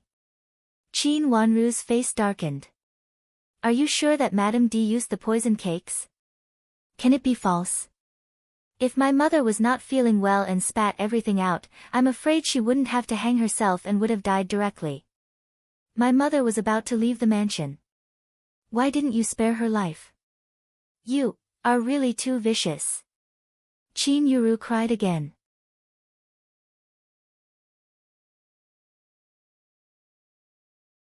Chapter 367. What? You're talking nonsense. Qin Yuru panicked but still rebuked him loudly. She pointed at the doctor and said, Where did you come from? How dare you talk nonsense? If she wasn't poisoned, why did my mother get poisoned before? This is a famous doctor in the capital city. Are your medical skills better than his? A famous doctor in the capital city? The doctor who came later raised his eyebrows and looked at the doctor who shrank back at this time. He said coldly, This doctor is one of the famous doctors in the capital city. My medical skills are passed down from my ancestors. I'm much better than this famous doctor who has cured people to death. Cured people to death? You're talking nonsense. Qin Yuru was stunned and said tongue-tied. The doctor who came later stood up and walked to the crowd to pull the doctor who came before out. He looked him up and down and said, I can't believe that you still stay in the capital city after such a thing happened. Didn't you say you were going to leave? Qin Wanru smiled in her heart. Sure enough, this doctor was also problematic. He could cooperate with Madame D to put on such a show, which was definitely not what an ordinary doctor would do. Many doctors cherished their reputation very much and would not do such a thing, unless he was just an unknown doctor. But when Madame D asked this doctor to treat her before, he repeatedly said that his medical skills were excellent. Qin Wanru had long felt that there was something wrong with this doctor. It was a surprise that these two doctors knew each other. I was going to leave, but something happened in the mansion. I was asked to come. The doctor who came before could not be arrogant at this time and said timidly. You have such a strong smell of safflower on your body. Did you sprinkle safflower powder on your body? Do you need to sprinkle such heavy safflower powder on your body to treat a poisoned person? Aren't you afraid that there are pregnant women in the mansion who smell your heavy safflower powder? The doctor who came later said coldly. I didn't expect. The doctor who came before became more and more panicked. You didn't expect it. Or did you think that there was a pregnant madam in the mansion? When they entered the courtyard just now, the doctor also saw Shui Rulan. Now it was obvious that Shui Rulan was pregnant. The doctor didn't expect to see his colleague here. Moreover, it was a well-known colleague in the capital city. For a moment, he was forced to speak.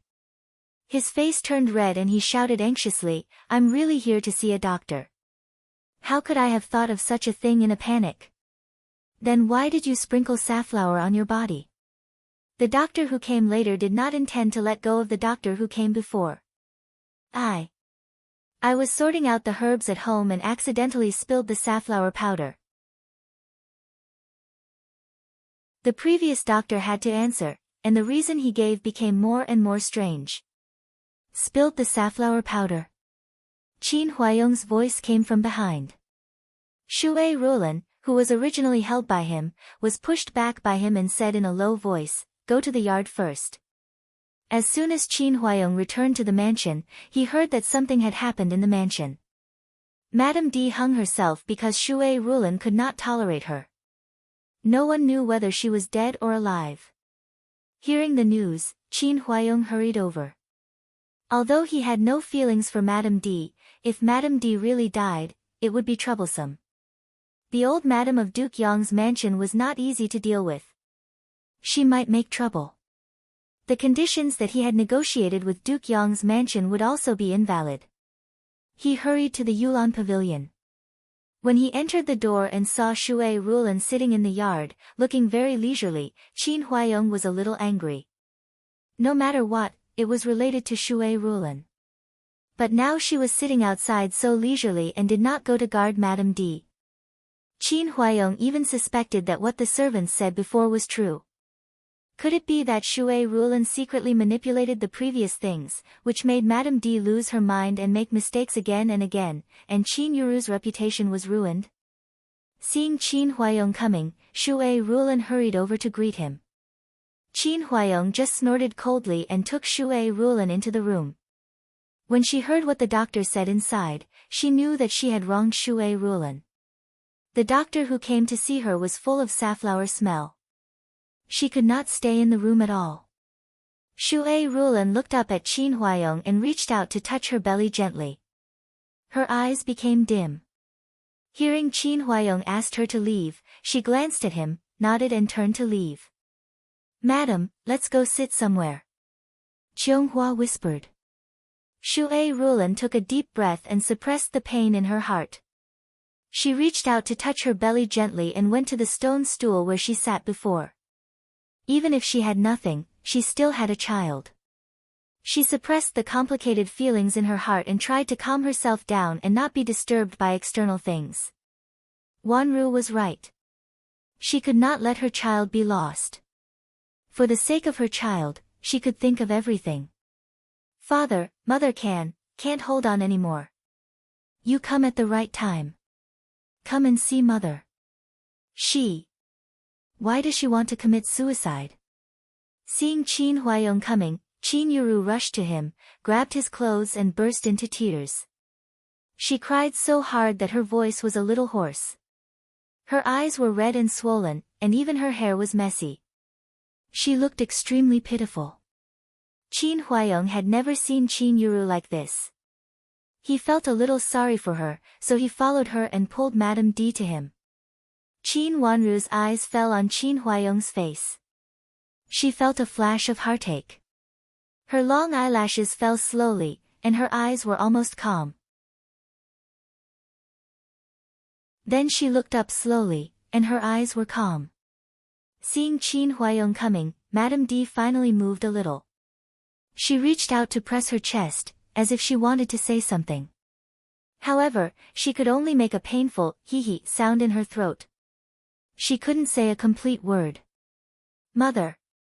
Qin Yuru put down Qin Huayong and rushed to Madame D. But when she was about to fall on Madame D, she carefully stopped and only reached out to hold Madame D's hand. She cried, "Mother, mother, if something really happened to you, what would Yuru do? How would Yuru live?" Looking at Qin Yuru who was in so much pain, Qin Wanru sneered in her heart. Qin Yuru was really good at pretending. It was Qin Yuru who wanted to kill Madame D, but now she pretended to be like this. It made people think that as a daughter, she loved her mother deeply and would never do such a thing. "How are you?" Seeing Madame D in such a miserable state, Qin Huayong's face became a little gentle and he asked. Madame D broke free from Qin Yuru's hand and reached out to hold Qin Huayong. She cried and wrote a few words on his palm. Qin Wanru saw clearly that the words she wrote were, "Shui Rulan."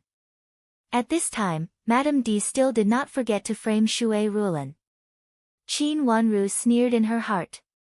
This plot should be set by Madame D herself. Whether it was poisoning or the doctor outside, it was Madame D's idea. Madame D heard that Qin Wanru and her mother came here, so she hanged herself. It was impossible to hang someone in such a short time. According to Madame D's idea, she should directly pretend to faint. At that time, Qin Huayong could not send her out of the mansion at this time. Of course, several clan elders were bribed by Madame D early and asked them to testify against Shui Rulan. When Qin Huayong came back, the matter had been settled. Being blamed by everyone, coupled with the doctor's deliberate red flower, Shui Rulan was angry and annoyed, so it was easy for her to get into trouble. But at this time, even if something happened, it could not be blamed on Madame D. She had been fainting, which had already let her stay out of the matter. As expected, it was a very vicious chess piece. Qin Wanru could even be sure that it was not only Madame D who set up the plot, but also Duke Yong's mansion.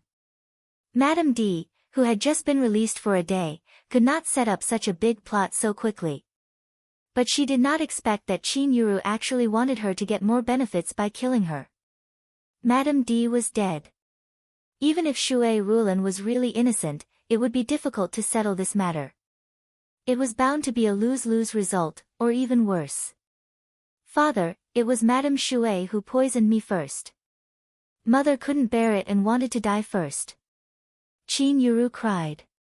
Qin Wanru took a step forward and bowed to Qin Huayong very calmly. "Father, just now the doctor checked and found that Madame D was not poisoned at all. The so-called poisoning was said by Nanny Zhou, and no one else knew it at all. As for the doctor, he came into the mansion with red flower sprinkled on his body.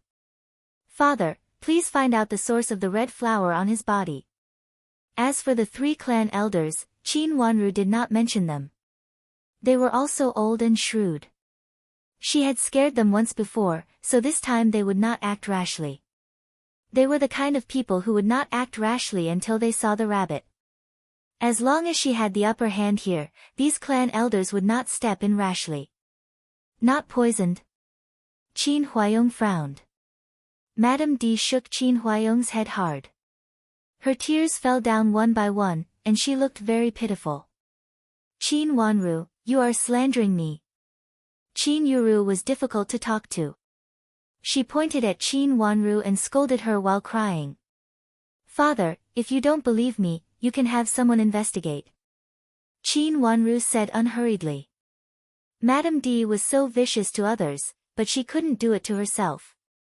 "She has vomited it." "How can we check it?" Qin Yuru said sharply. "She vomited it. Where did she throw it?" Qin Wanru continued to ask calmly. Nanny Zhou answered hurriedly, "Madame vomited it before." After I cleaned her up, I poured it in and rinsed it with water. So there was no trace left. Hearing Nanny Zhou's words, Qin Yuru breathed a sigh of relief and felt proud. She knew that Nanny Zhou, who had been the confidant of her mother for so many years, would not leave such an obvious loophole. Second sister, since it has been cleaned up, where and how can you find it? Qin Yuru sobbed, looking as if she had been greatly wronged. Her face was full of anger and indignation. All cleaned up. Qin Wanru ignored her and asked Nanny Zhou again. Yes, all cleaned up. The smell was so bad that I did not dare to stay. I cleaned it up early. Nanny Zhou nodded quickly. Early? When did you arrive? When Madame vomited it, I cleaned it up.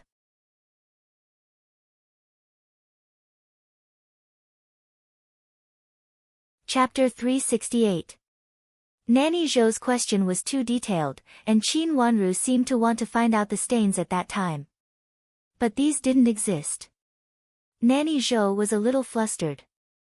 After thinking for a while, in order to cut off Qin Wanru's question, she said decisively on the spot, "Second miss, I have dealt with it at that time. It happened suddenly. I saw Madame's look on a poisoned servant girl before, so I immediately guessed that Madame was poisoned. So I went to the kitchen and then to the doctor." "So, you have dealt with it before the doctor came?" Qin Wanru showed a faint smile on her face. Nanny Zhou had a bad intuition, but she didn't know what went wrong at the moment, so she was tongue-tied. Qin Wanru smiled coldly and turned her head. This time, she turned to the doctor who came first. "I don't know what kind of detoxification pill the doctor used. Can I have a look?" Qin Wanru smiled slightly and asked the doctor, who looked embarrassed. "It's a common detoxification and heart-clearing pill." The doctor stammered. "Can I have a look?" Qin Wanru said lightly. The doctor reluctantly took out a bottle of medicine from his medicine box, handed it to Qin Wanru and said, "It's just some common detoxification and heart-clearing pills. When I came here, the poison in this madam had been vomited out. I couldn't find anything, so I gave her some common detoxification and heart-clearing pills." "So, you don't know what poison she was poisoned with?" Qin Wanru took the bottle of medicine, looked at the extremely common glass bottle in her hand and asked. "When I came here, she had vomited it out," the doctor said anxiously. His own misconduct had been discovered by another famous doctor, and he was anxious. The previous matter had been settled with great difficulty, and this time, he wanted to take this opportunity to make a fortune and leave. However, from the looks of the current situation, not only would he not be able to make a fortune, he might even fall into trouble. How dare he be trapped again? So, only Nanny Zhou knew that Madame D was poisoned, and no one else knew? Qin Wanru asked with a faint smile. Not only Nanny Zhou knew this, but also the doctor was full of the smell of safflower. Since Madame D was poisoned, my mother would definitely come. If I didn't ask my mother to leave just now, I'm afraid that she would stay in this room. Anyone could guess what would happen to a pregnant woman who stayed in a room filled with the smell of safflower. Everyone present fell silent and looked at Madame D suspiciously. Nanny Zhou's head began to sweat. Her fingers trembled a few times. She hurriedly explained, "Second miss, our madam really vomited at that time." "Qin Wanru, what do you mean? Do you think my mother is pretending? She's already in this state. How can your heart still be so cruel? You actually pushed this matter to mother. If she really schemed against others, why did she have to put herself in this state? She almost died. Do you know?" Qin Yuru cried angrily. Her face was full of tears, and she looked angry and sad. Looking at Madame D's miserable condition, everyone was silent for a while. They could not understand the current situation. "Doctors, please check Madame D again." Qin Wanru looked at the two doctors and said. The doctor who came first was a little hesitant, but the doctor who came later was very generous. He reached out to feel Madame D's pulse, and then stepped back. The doctor from before had no choice but to step forward and take his pulse again. After they finished, Qin Huayong asked, "How is it? Although Madame D is not in good health, she is not poisoned." The doctor who came later said affirmatively, and then turned to the doctor who came first. "If you don't believe me, you can ask more people to take her pulse. I also didn't find the poison in Madame D's body. She should have vomited it out long ago." The doctor who came later could only bite the bullet and tell the truth. He dared not to tell the truth. Madame D's pulse was very easy to diagnose. She was not poisoned. The current situation of Madame D was caused by her hanging. "Father, you send a few people to ask the old maids who came with me at that time separately. Ask them what they saw when they knocked the door at that time, and see if they said the same thing. These old maids were originally rough old maids in my mother's yard." Hearing that Madame D suddenly had an accident, my mother and I were afraid that something bad would happen, so we casually called a few rough old maids to come here. They are all strong. Qin Wanru pointed at the old maids behind her to show Qin Huayong. She said it so clearly, which meant that these were rough old maids of the lowest level in the yard. If Shui Rulan wanted to plot against Madame D, she would not randomly find a few rough old maids. The reason why he asked them to answer separately was to see if their answers were truthful. Madame D's accident was a sudden accident, and all the accidents were led by Madame D.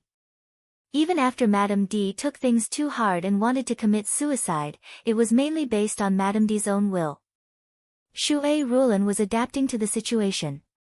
Since it was adapting to the situation, it was impossible for them to give a unified statement in such a short time, and the people she brought were not her confidants. So what they saw and said was what they really saw. Qin Huayong understood Qin Wanru's meaning and nodded. He called a few guards and asked them to take a few old maids to ask questions. Qin Yusher's expression became extremely unsightly. Her entire body was trembling uncontrollably, and her face was as pale as snow. She suddenly felt that her sudden idea at that time was extremely stupid. Why did she suddenly want to kill her mother? Or since she wanted to kill her mother, she should have used more force at that time. No matter what, she could not let her mother live. If her mother died, even if Qin Wanru wanted to investigate, no one would care about it. Since Madame D was dead, what else could she say? Although there were many doubtful points, would a person plot against herself to death? Just this point could overturn all of Qin Wanru's excuses. Once her mother died, Shui Rulan had to pay for it with her life. Her grandmother would never tolerate Shui Rulan, and it was enough to let Shui Rulan die without a burial place. Qin Wanru was implicated by Shui Rulan, and it was absolutely not good. Qin Wanru's mother had told her how much benefit she would get from Qin Wanru's death. Qin Wanru, how could my mother plot against anyone in her current condition? My mother doesn't know about the doctor. Who knows what happened to him? My mother was so sad that she even wanted to die. You actually didn't let her go. What's wrong with your heart? Qin Yuru was so angry that she almost broke her teeth, but she had to continue crying. She turned back and held Madame D's hand, crying so hard that she almost fainted. Madame D seemed to have heard something clearly. She hugged Qin Yuru and stared at her with hatred, as cold as a poisonous snake. Qin Wanru's eyes were very calm. She looked at Madame D and sighed slowly. Madame D, do you know why you are so seriously injured? Just now when Big Sister came in, she pulled you down fiercely. I pulled you down fiercely. Big Sister is really insensible. I know that pulling you down won't save you, but will kill you. She said these words very slowly, almost word by word. Madame D was in so much pain that her whole body was dizzy. She was in a daze about everything that had happened in the room before. She didn't know what had happened in the room. She only saw Qin Yuru's tearful face and felt very distressed. But this time, she heard Qin Wanru's words clearly. Her hand holding Qin Yuru trembled. She turned to look at Qin Yuru, and a trace of sadness slowly turned in the bottom of her eyes. Qin Wanru had never been very sensible. But how could Qin Yuru not know something that even she knew? For a moment, Madame D felt so distressed that her mind almost went blank. She could only stare at Qin Yuru blankly. Tears fell down one by one. She made 2 sounds in her throat, and her body went limp and fell silently. Madam, madam. Nanny Zhou shouted anxiously. Mother, mother. You can't leave your daughter, mother. Qin Yuru was frightened by Madame D's gaze just now, and only felt that her hands and feet were cold. Seeing that Madame D suddenly fainted, she breathed a sigh of relief. She hurriedly reached out to hold Madame D and cried. His mother would definitely forgive him. He was only doing this to make his mother's plan more perfect. His mother would definitely understand. Uncles, why did you come here? The room was in a mess, but Qin Huayong looked at several clan elders with a bit of a malicious look. I heard that something happened, so we came to have a look.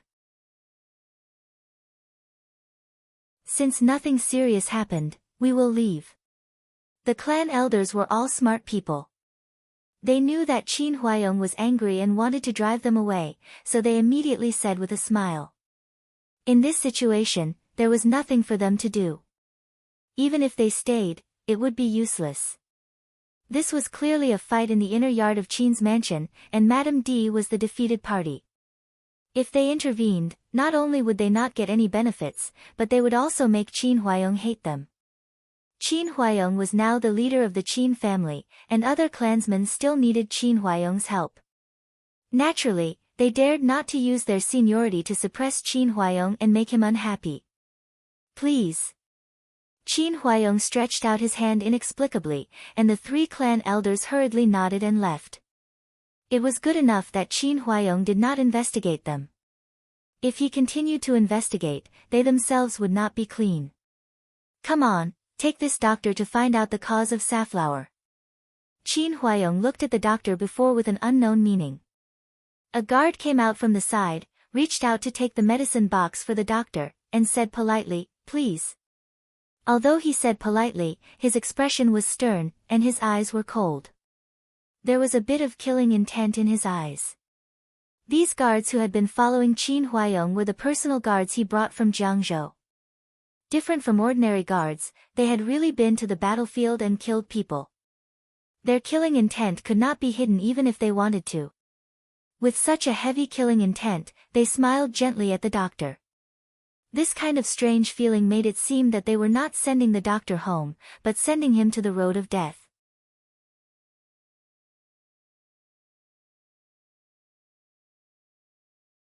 Chapter 369. Now that he had spoken, the following matters were much simpler. The doctor confessed everything. Someone did come to ask him to be covered with safflower powder when he entered Qin's mansion, but this person was not Madame D's person.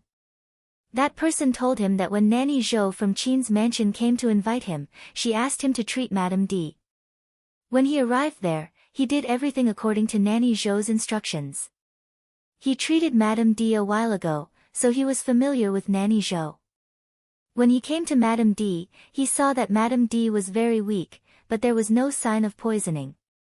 However, since Nanny Zhou said so, he gave her an ordinary antidote and admitted that she had been poisoned before. Who was that person? Qin Huayong asked with a livid face. I don't know him. He was just an ordinary person. He asked me to do him a favor and gave me 100 taels of silver. The doctor said with sweat all over his head. Money could move people's hearts. At this time, the doctor regretted it. If he had known that such a big thing would happen, he would not have been greedy at that time. A guard came in and whispered a few words in Qin Huayong's ear. Qin Huayong nodded and his cold eyes fell on Qin Yuru. This was the information he got after interrogating several old maids. Although there were some differences in what the old maids said, the facts were the same. The conclusion made Qin Huayong feel even more disappointed.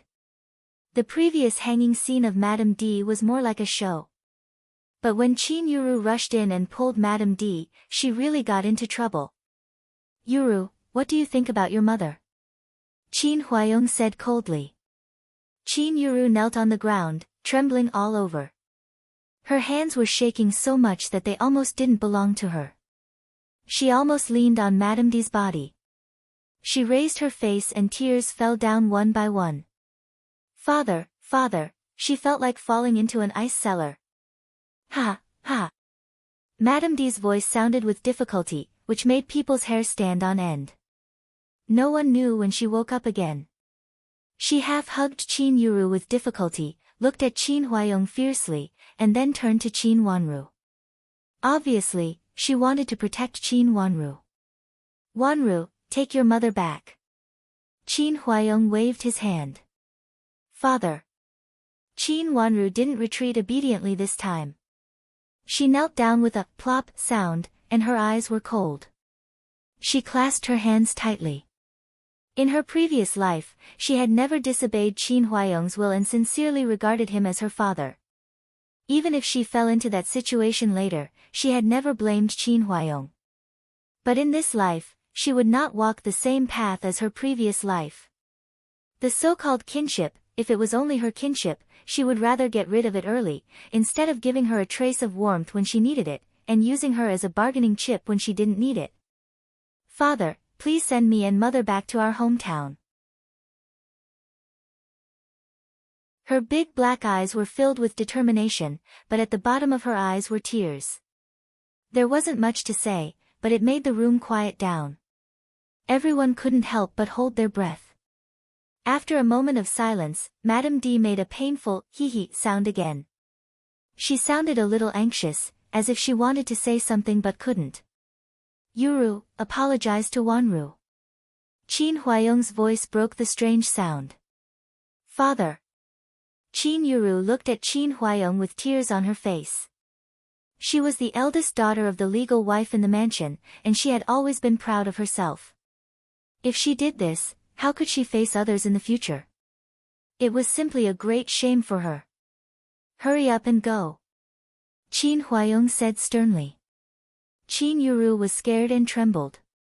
She turned to look at Qin Wanru, and lowered her head to the ground. Second sister.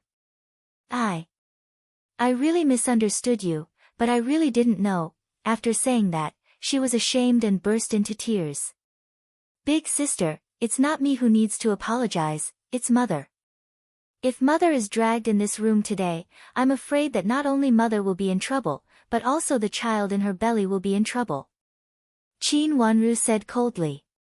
Her watery eyes fell on the ground without looking up at Qin Yuru. It seemed that she was talking to Qin Yuru, but also seemed to be talking to herself. Father, father.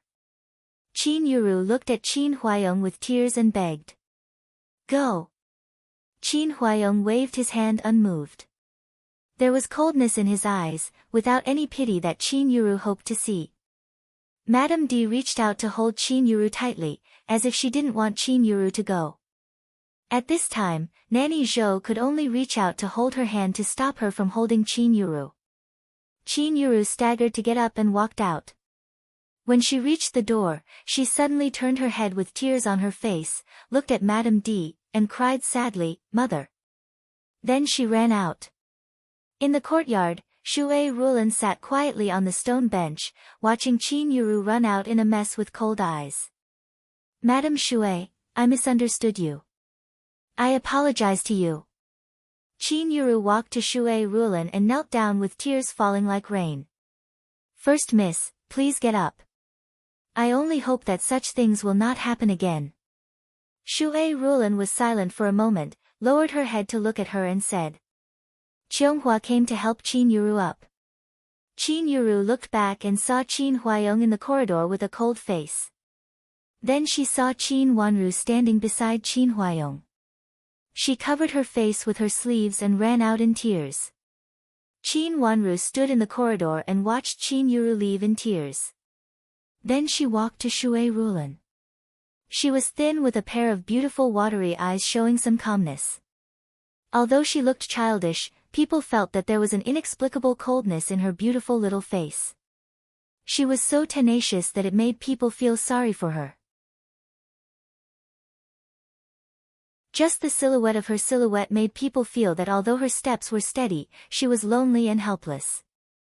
The wind in the courtyard blew her dress. The hem of her dress was very big, but it made her slender waist look even more pitiful. Chu Luiyue stood under the tree outside the courtyard, and his eyes fell on Qin Wanru. He couldn't help but frown tightly. This girl was really different from others. He came here with Qin Huayong, but it was inconvenient for him to enter the courtyard, so he stood under a big tree outside the courtyard. Although he didn't know what happened in the courtyard, he knew the general situation. He saw Qin Yuru crying and leaving in a mess. He saw Qin Huayong standing in the corridor with a livid face. He also saw Shui Rulan sitting in the courtyard with her head lowered in silence.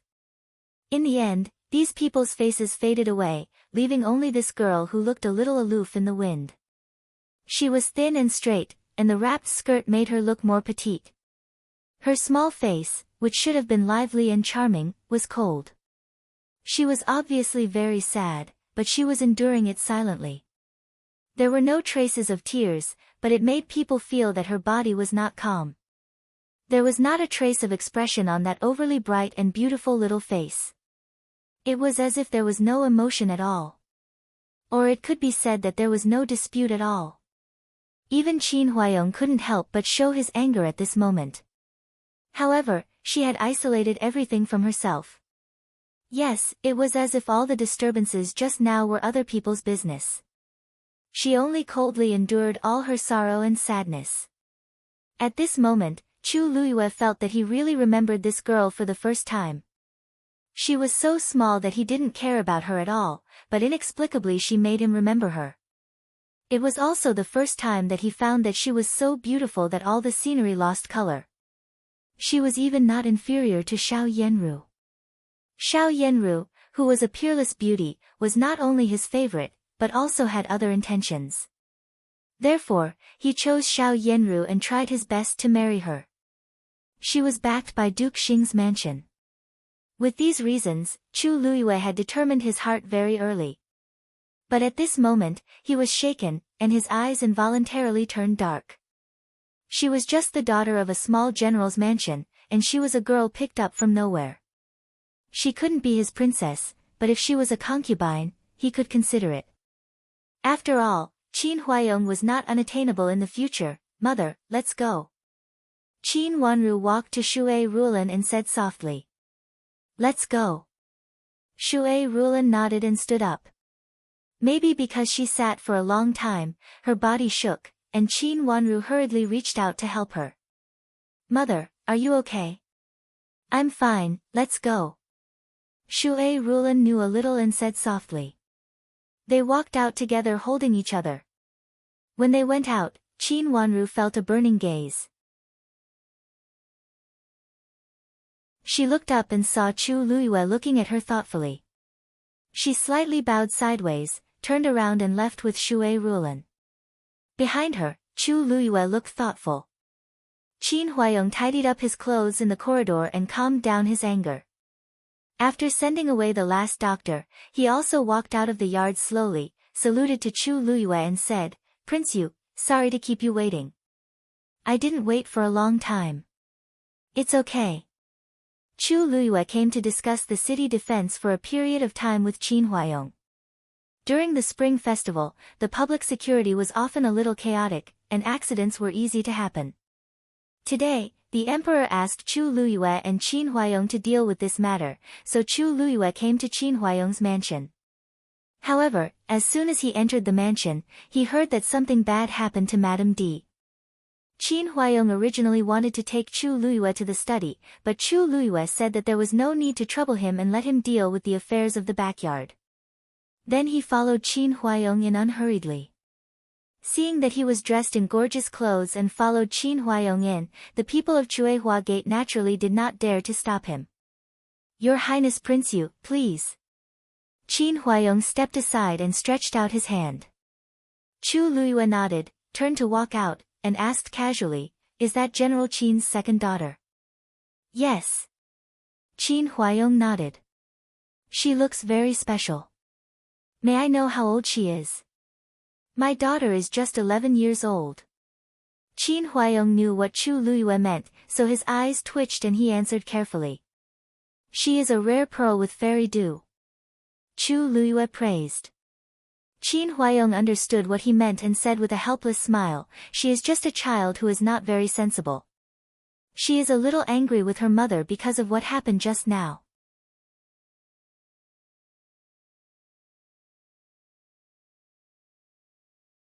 Chapter 370.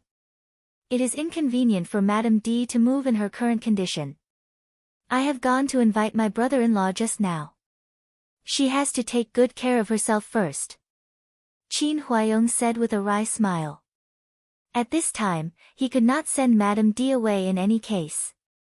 Madame D's condition did not seem to be good. She had to take good care of herself. Moving her rashly was likely to kill her. As for all the conditions that he had discussed with Duke Yong's mansion before, of course, they did not count. I heard that a doctor used safflower before. Is it for your pregnant wife? Chu Luyue didn't slow down, but still casually inquired about it. These words were actually very impolite. Everyone in the inner courtyard had some affairs. This kind of thing was often inconvenient to tell others. But since Chu Luyue asked, Qin Huayong could not refuse to answer. He vaguely said, "It should be. General Qin seems to have no son." Chu Luyue glanced at Qin Huayong and changed the topic. This topic changed so fast that Qin Huayong did not know what he meant until now. Was it really just gossip or did he want to explain something? Your subject's knees are empty. Qin Huayong lowered his head. This matter was indeed a knot in his heart. Even if he didn't say it, he was very concerned about it. If this madam gives birth to a boy, he will be the only son of the general. No wonder. Chu Luyue didn't finish his words, but Qin Huayong understood what he meant. He was more and more sure that Madame D plotted against Shui Rulan. The trace of pity in his heart because of seeing Madame D disappeared immediately. Qin Huayong had already made a conclusion in his heart, and he became more and more disgusted with Madame D. She actually wanted to deal with Shui Rulan in this way. She was really a crazy woman. It seemed that he needed to pay more attention to Shui Rulan's safety in the future and find a few people to protect her. Since Madame D made such a scene, he couldn't send her away. He was afraid that she would have some evil thoughts if she stayed. He had to find a place to settle her down. Given Madame D's current condition, they couldn't imprison her anymore. She had to see a doctor, take medicine, and take good care of her. Qin Huayong had a headache because he had to guard against her and protect her at the same time. As for the concubine sent by Duke Yong's mansion, he did not want it. He also politely declined Madame D's family. Madame D had caused so much trouble. If Madame D's daughter came, the whole mansion would be turned upside down. Anyway, Duke Yong's mansion could see clearly the current situation of Madame D. Qin Wanru followed Shui Rulan to Madame Dowager's yard. Madame Dowager had already heard the news about what had happened. At this time, she was sitting in the room with a bad look. Hearing that they came, she hurriedly asked someone to invite them in. Qin Wanru was worried. After entering, old grandma asked about what happened to Madame D. Her eyes turned red and she said, "What a sin, what a sin. Grandma, why is big sister so cruel? Is Madame D really not her biological mother?" Qin Wanru raised her head and looked at Madame Dowager with her long black eyelashes fluttering. Madame Dowager hadn't told her that she was not Qin Huayong's biological daughter. She needed to hear it from Madame Dowager. How could Madame D not be her biological mother? If Madame D was not her biological mother, how could she dare to do anything for her? Madame Dowager sighed and said. Qin Wanru looked at Madame Dowager with her big bright eyes full of tears and read. Grandma, who is my biological mother? Why can big sister be loved by her biological mother but I don't? Grandma, please tell me about Zhuozhua's background. As Qin Wanru said, she pulled Madame Dowager's sleeves and knelt down. 2 drops of tears slowly rolled down her tender white cheeks. Zhuozhua. Madame Dowager was stunned. She didn't expect that Qin Wanru would suddenly ask such a question. Grandma, please tell Zhuozhuo who my biological father and mother are. Everyone in the capital city knows that I am adopted. Why don't I know? Everyone has a mother and a father. Why doesn't Zhuozhuo have one? Grandma, please tell Zhuozhuo. Qin Wanru walked a few steps on her knees and leaned close to Madame Dowager's leg. She leaned her head on it and tears fell down one by one. Her long eyelashes fluttered and slowly closed. Only tears fell down one by one on her snow-white face. Zhuozhuo. Madame Dowager choked with sobs and couldn't speak for a while. Shui Rulan waved her hand and everyone left. She stood up, walked to the door and closed it. She walked back and sat down again. Then she softly persuaded, Mother, please tell Wanru. Big sister and first miss obviously have bad intentions. If you don't tell me, I am afraid that Wanru won't know the truth and why she died. Shui Rulan said these words with emotion. When she finished speaking, tears also fell down her face.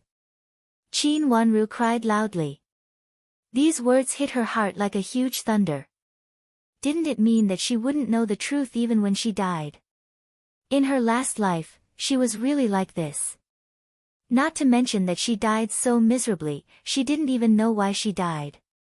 How miserable her last life was. She was pushed into the abyss step by step, but she walked on the edge of the knife without knowing anything. Finally, she fell. Qin Wanru had never cried so loudly. Madame Dowager was shocked and hurriedly reached out to pull Qin Wanru. Shui Rulan also helped Qin Wanru up. Zhuozhuo, don't cry. I have told you. It's not that I don't want to tell you, but I am afraid that you can't bear it at such a young age. You. Madame Dowager explained. Speaking of this, her voice also choked with sobs and her voice cracked. She couldn't even go on for a while. Grandma, please say it. Zhuozhuo doesn't blame you. Qin Wanru raised her red eyes and tried hard to swallow the tears in her eyes. She held Madame Dowager's hand and said obediently. Seeing that Qin Wanru was obviously sad, but she endured it and comforted herself, Madame Dowager couldn't control her tears anymore. She told her what had happened at that time in detail.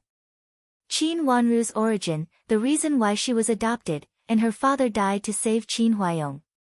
She told her everything clearly. When she finished, the grandmother and the granddaughter cried bitterly in each other's arms. Shui Rulan had no choice but to persuade them to stop after much persuasion. Qin Wanru wiped her tears and sat beside Madame Dowager again. After calming down a little, she asked softly, Grandma, do you mean that I have something to do with Duke Xing's mansion? It should be related to the former heir of Duke Xing's mansion. Maybe the current madam of Duke Xing doesn't like you and is afraid that you will do harm to her if you go back to the mansion. Madame Dowager also wiped her tears with a handkerchief and analyzed for her. But I am just a girl. Even Hao can live a good life in Duke Xing's mansion. Why can't I? Qin Wanru asked in confusion. Maybe there are other reasons. I heard that Infanta Qinghua and the current madam of Duke Xing didn't get along well. At the beginning, this madam of Duke Xing was supposed to marry the heir of Duke Xing. But later Infanta Qinghua appeared. This marriage was ordered by the emperor. No one could refuse it. Madame Dowager said. Shui Rulan got a lot of information. Madame Dowager thought about it carefully and also felt it was doubtful. In any case, this madam of Duke Xing didn't have any kindness to Qin Wanru. So Big Sister and Madame D want this identity? Qin Wanru lowered her head and thought for a while. Madame D and your big sister are also crazy. Even if you are the daughter of the heir of Duke Xing, how can Yuru get in? Do they really think that people of Duke Xing's mansion are stupid and can't find out this matter? Madame Dowager said with disappointment. Madame D and Qin Yuru were really crazy. How could they fake this kind of thing? Grandma, what if people of Duke Xing's mansion also want to recognize Big Sister? Qin Wanru said softly. Her words were like thunder. Madame Dowager suddenly widened her eyes. Her fingers almost trembled and she held the armrest of the chair. She said in surprise, This, how could it be possible, Grandma, why is it impossible? Duke Xing's mansion needs a daughter of the former heir of Duke Xing. After Big Sister changed her age, she basically met the requirements. Moreover, Big Sister and Madame D are obedient. Is there a better daughter of Duke Xing's mansion? Qin Wanru reminded. Her words solved all the doubts in Madame Dowager's mind. With a pale face, she could only say with hatred, evil. What an evil! They never thought that if this matter was exposed, it would be a big deal. Grandma, don't worry.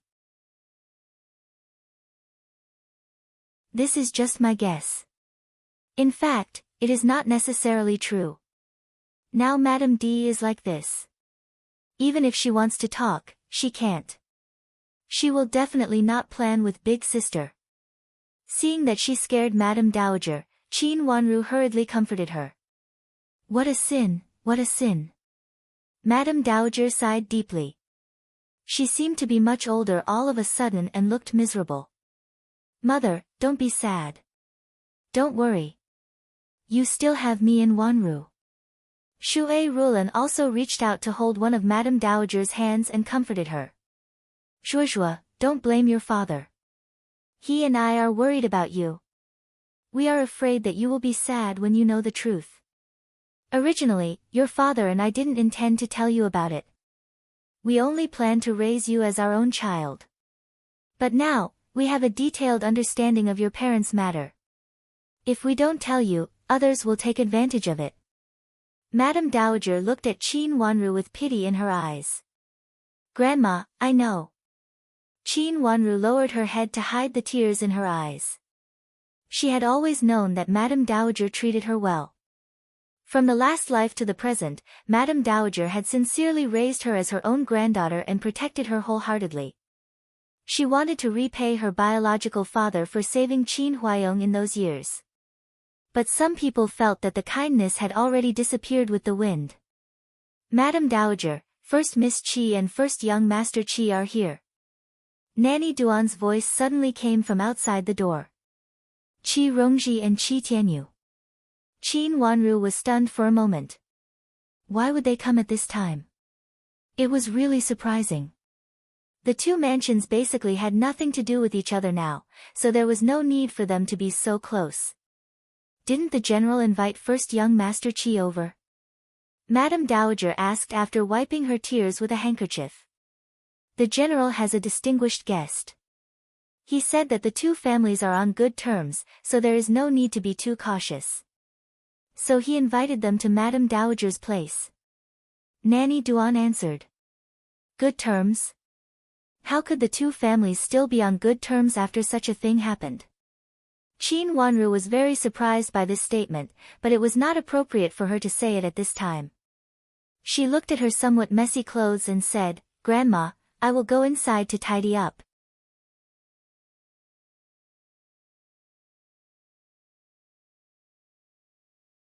Chapter 371. After freshening up in Madame Dowager's inner room, Qin Wanru tidied up her clothes, but she didn't come out immediately. She just sat inside and listened to the conversation outside. Her eyes slowly became deep. Madame of Duke Xing still refused to stop. Didn't she know that Qi Rongji had always been very jealous? Originally, he wanted to inquire about some information about Duke Xing's mansion, but Qi Rongji was a surprise. Qi Tianyu and Qi Rongji were sitting outside. The two of them were here on behalf of the Qi mansion to send the New Year gifts. They said that Magistrate Qi had brought some local specialties from Jiangzhou and had just arrived this morning. Qi Tianyu was very polite, and Qi Rongji was also generous. She said that she had been taken care of by Qin's mansion before, so she specially came here from Duke Xing's mansion to thank them. She also gave them some gifts. After talking for a while, Qi Rongji looked around and asked with a smile, Old Grandma, where are Sister Yuru and Sister Wanru? Why don't I see them? Something happened to Madame D. Yuru went to take care of her. Old Grandma said with a smile. Something happened to Madame D. I'll go and have a look. Qi Rongji stood up immediately and said with concern. There's no need for that. There are several doctors here and most of them are foreign men. It's inconvenient for Miss Qi to go there. Old grandma refused tactfully. What about Sister Wanru? Qi Rongji did not insist and sat down again when she heard that it was not convenient. Zhuozhuo just went to see Madame D and cried. Now she is tidying up her clothes inside. Old grandma answered. I'll go to see Sister Wanru. Qi Rongji said anxiously, looking more and more concerned, which made Madame Dowager involuntarily look at her a few more times. Qi Rongji used to take pleasure in bullying Qin Wanru. Since when did she become so kind? Madame Dowager, Rongji was not sensible before. When she came to Duke Xing's mansion, she found that she got along well with the second miss of your mansion. The second miss is innocent, intelligent, and incomparable to others. Qi Tianyu smiled gently and explained the change of Qi Rongji's attitude in a few words. He also apologized for Qi Rongji. His tone was natural and his demeanor was gentle, giving others a good impression of him.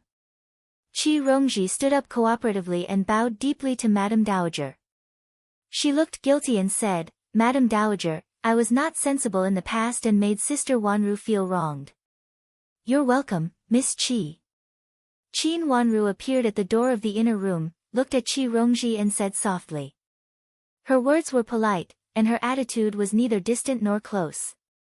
Qi Tianyu glanced at her slightly red eyes and found that she did cry just now, and it was a big cry.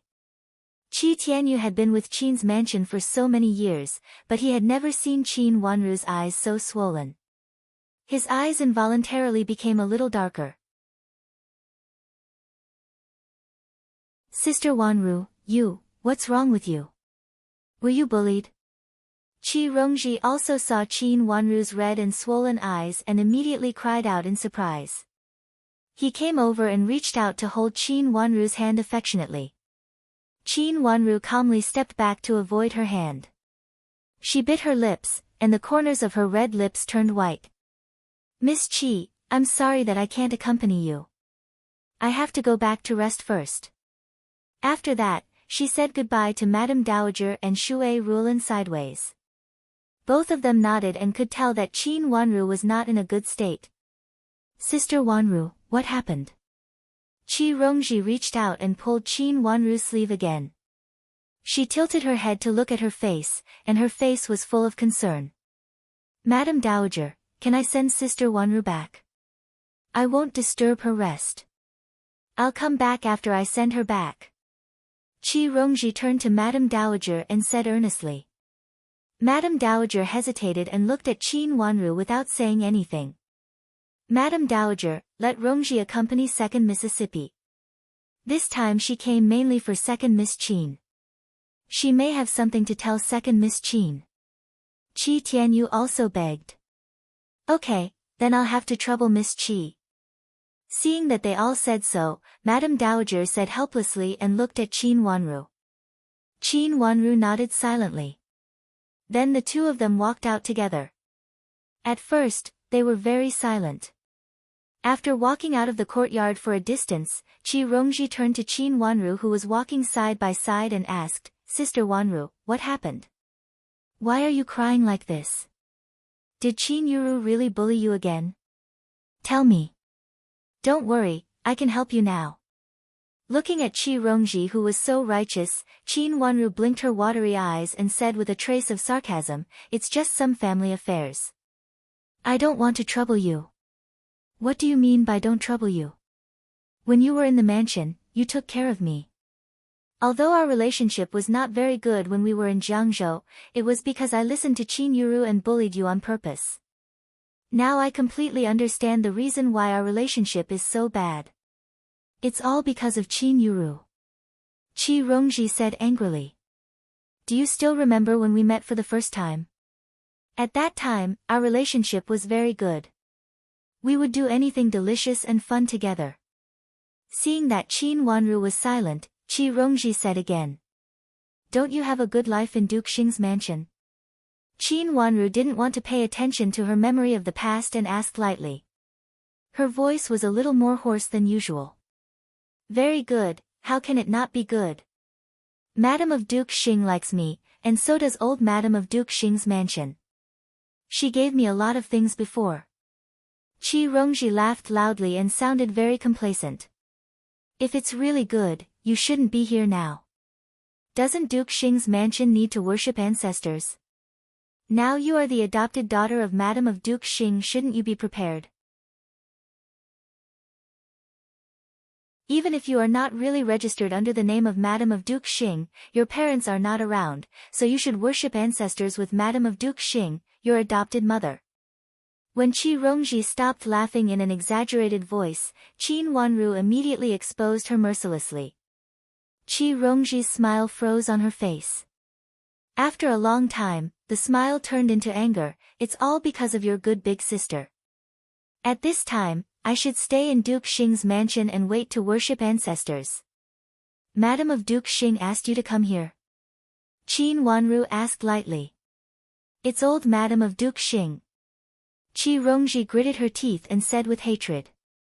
Originally, she thought that she could make the Qin sisters look up to her since she climbed up the high branch of Duke Xing's mansion. Unexpectedly, old Madame of Duke Xing's mansion valued Qin Yuru most. At this time, she was afraid that Qin Yuru had something wrong in the mansion, so she specially asked Qi Rongji to come to see her. As long as Qi Rongji thought that Nanny Yu, who served old Madame, arrogantly brought people to ask her to do this, Qi Rongji felt that she couldn't swallow this anger. When she left Qin's mansion, Qin Wanru once asked Qi Rongji to be careful of Qin Yuru, saying that Qin Yuru also wanted to be the adopted daughter of Madame of Duke Xing. Therefore, when Qi Rongji met Qin Yuru in Duke Xing's mansion, she found an excuse to slap Qin Yuru twice. However, Qi Rongji didn't expect that old Madame would reward Qin Yuru with blood jade bracelets in front of so many people at the banquet where she recognized her relatives. It was several grades higher than the bracelets given to her. This was almost a slap in her face. If she still doubted Qin Wanru's words before, the behavior of old Madame of Duke Xing made her believe that Qin Yuru was indeed ambitious. There was no room for two tigers in the same mountain. Even if Qin Yuru was an adopted daughter, it was the same.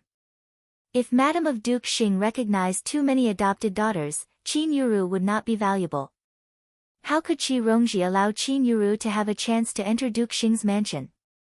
However, before she figured out a way, old Madame of Duke Xing's mansion actually sent an old maid to ask her to come to Qin's mansion today to inquire whether Qin Yuru had anything wrong. She said that Qin Yuru originally said that she would come to Duke Xing's mansion to visit old Madame today. It turned out that it was Qin Yuru again. Qi Rongji was so angry that she forced herself to get on the carriage to go back to her home and find an excuse to come here with her brother. What do you want? Qin Wanru said straightforwardly without beating around the bush. I don't want to see Qin Yuru marry into Duke Xing's mansion. Qi Rongji gritted her teeth and said with hatred. This matter, you can't make the decision. Qin Wanru said, old Madame of Duke Xing's mansion likes Qin Yuru, and Madame of Duke Xing also thinks highly of Qin Yuru. It is only a matter of time for Qin Yuru to marry into Duke Xing's mansion. They will not change their minds because of your opinion. Why do they like Qin Yuru so much? With Qin Yuru's character, shouldn't she be disliked and despised? Qi Rongji said unwillingly. Qin Yuru's character was the worst woman she had ever seen. Such a cheap woman dared to make her brother a cuckold and then kicked him out. Every time Qi Rongji thought of this, she felt extremely angry and hateful. Qin Yuru changed her age and married Madame D. I heard that Duke Xing's mansion once lost a little miss, and her identity and age are very similar to her current identity and age. Qin Wanru continued to say calmly. After saying this, she frowned and seemed to feel that she had said something indiscreet. She immediately said seriously, Miss Qi, what happened between you and her has nothing to do with me. What I said just now is not true. It's all hearsay. You don't have to take it seriously. I am really tired now. If you have anything to say, you can say it to me later. I'll go back first.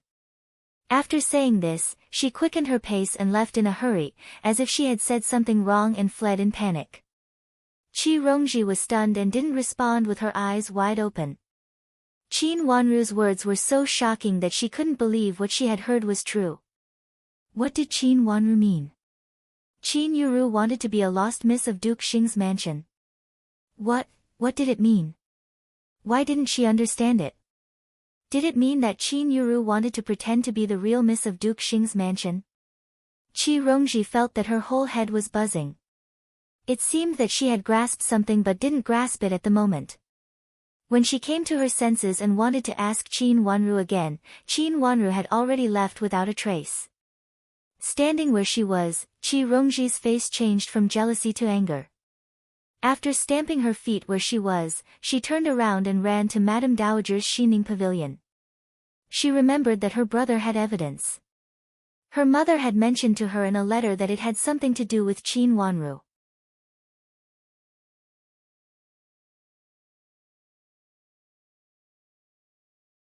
Chapter 372. Qin Wanru didn't expect to see the Qi brothers at the banquet. It was a surprise that they would attend the family banquet of Qin's mansion. When they were in Jiangzhou, sometimes Qi Tianyu would come to Qin's mansion to have a drink with Qin Huayong after having dinner in his mansion. But at that time, the relationship between him and Qin Yuru was unusual. Although the two families didn't get engaged, both families knew it. But what was going on now? Qin Wanru glanced at Qin Yuru on the other side and her eyes became deep. She slowly sat down beside Shui Rulan. Madame Dowager sat at the main table with Shui Rulan on one side and Qin Huayong on the other side. Qin Yuru and Shui Rulan were separated by a table, and Qin Wanru happened to sit between them. On the other side of Qin Huayong was Qi Tianyu, and on his side was Qi Baiyu. Qin Yuru sat next to them. Qi Baiyu hadn't seen Qin Wanru since he came to the capital city. This time, he winked at her. Qin Wanru smiled slightly. Qi Baiyu, who used to be fair, was much darker now. She didn't know what he was busy with recently. Qi Tianyu also smiled gently at Qin Wanru. Compared to when they were in Jiangzhou, he was calmer. What was going on? Qin Wanru sat down and glanced at Qin Yuru on the other side. Qin Yuru, who had dressed up again, looked quiet and even a little shy, completely different from her crazy look before. Qin Wanru wasn't too surprised that she could appear at the family banquet. Qin Huayong only had one biological daughter, so he couldn't be cruel to her. Even though she had done such a rebellious thing, Qin Huayong pretended not to see it and only asked her to apologize to Qin Wanru and Shui Rulan, as if it was just a misunderstanding and Madame D deserved it. Qin Yuru, who was cruel and merciless and could even hurt her biological mother, just misunderstood. A trace of sarcasm flashed in Qin Wanru's eyes. Fortunately, she didn't want to bring down Qin Yuru at once. Qin Yuru was still a chess piece that sank with Duke Yong's mansion. If she lost her usefulness at this time, it was not what Qin Wanru wanted to see. First, Miss Qin, can I exchange places with you? Qi Baiyu said to Qin Yuru with a smile. He pointed at the place where they were leaning against each other. If the two of them were replaced, Qi Tianyu would be standing next to Qin Yuru. This. Qin Yuru raised her blushing face. It could be seen that she had carefully dressed her face, which made her look beautiful and elegant. She was originally an outstanding beauty. At this time, she looked like she wanted to say something. Coupled with her slightly red and swollen eyes, she looked even more delicate and pitiful. Although his words were hesitant, it looked like he was about to stand up. He pushed himself up with his hands and was about to change his position. Baiyu, mind your manners.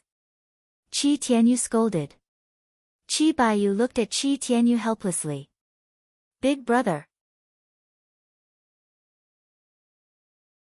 Qin Yuru lifted her body slightly and looked at Qi Tianyu stiffly.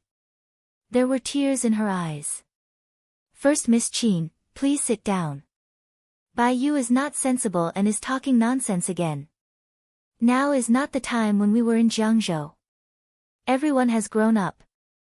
Even second miss is no longer a child. Qi Tianyu said to Qin Yuru with a gentle smile.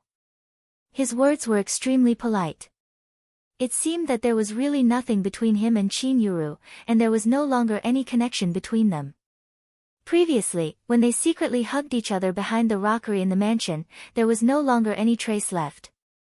The past was the past, and there was no longer any personal feelings between them. He was very decisive and resolute. As for Qin Yuru's refusal, which made him lose face in the whole Jiangzhou, he didn't mention it again. He seemed to be very magnanimous. Qin Huaiyong looked at Qi Tianyu and nodded repeatedly. He felt that Qi Tianyu was indeed the man he liked. It was the best that he could think like this. With Qi Tianyu's help, he and Magistrate Qi, who had been friends for many years, didn't have to tear their faces because of the affairs of two little children. Qin Yuru sat down again and gently looked at Qi Tianyu. Her watery eyes were filled with more and more affection. When she looked around, her eyes fell on Qi Tianyu from time to time. Even though Qi Tianyu didn't look at her, she still focused all her attention on him. Qin Wanru calmly withdrew her eyes, and a trace of doubt flashed in her heart. This thing was so strange. Even though Qi Tianyu pretended that he didn't care and forgave Qin Yuru generously, Qin Huaiyong shouldn't have invited Qi Tianyu here. It was like a family reunion. Wasn't Qin Huaiyong afraid that Di Yan would be suspicious? There were rumors about the affair between Qin Yuru and Qi Tianyu. It was impossible that Di Yan didn't care about it at all. Based on Qin Huaiyong's character, it seemed that he shouldn't take this kind of words for granted. However, he did it. Not only did he do it, but he also acted as if it was a matter of course and he wasn't afraid that anyone would ask about it. Qi Tianyu and Qin Yuru obviously had a broken relationship, but he pretended to be a gentleman. Who was he doing this for? It was a strange feeling. Her watery eyes glanced at Qi Baiyu and saw him pulling a face at her again. She couldn't help but smile. Qi Baiyu still looked like he didn't grow up. Recently, she had grown so fast that she seemed to be almost as tall as him. Eating at the table it was very quiet. However, Qi Baiyu seemed to want to talk to Qin Wanru. However, everyone was very quiet, so he couldn't speak. He was so worried that he scratched his ears and cheeks and looked at Qin Wanru. However, he couldn't do anything with Qin Yuru in front of him, so he could only stare at her. It seemed that Qi Tianyu noticed that Qi Baiyu didn't eat properly. He raised his head and glared at Qi Baiyu.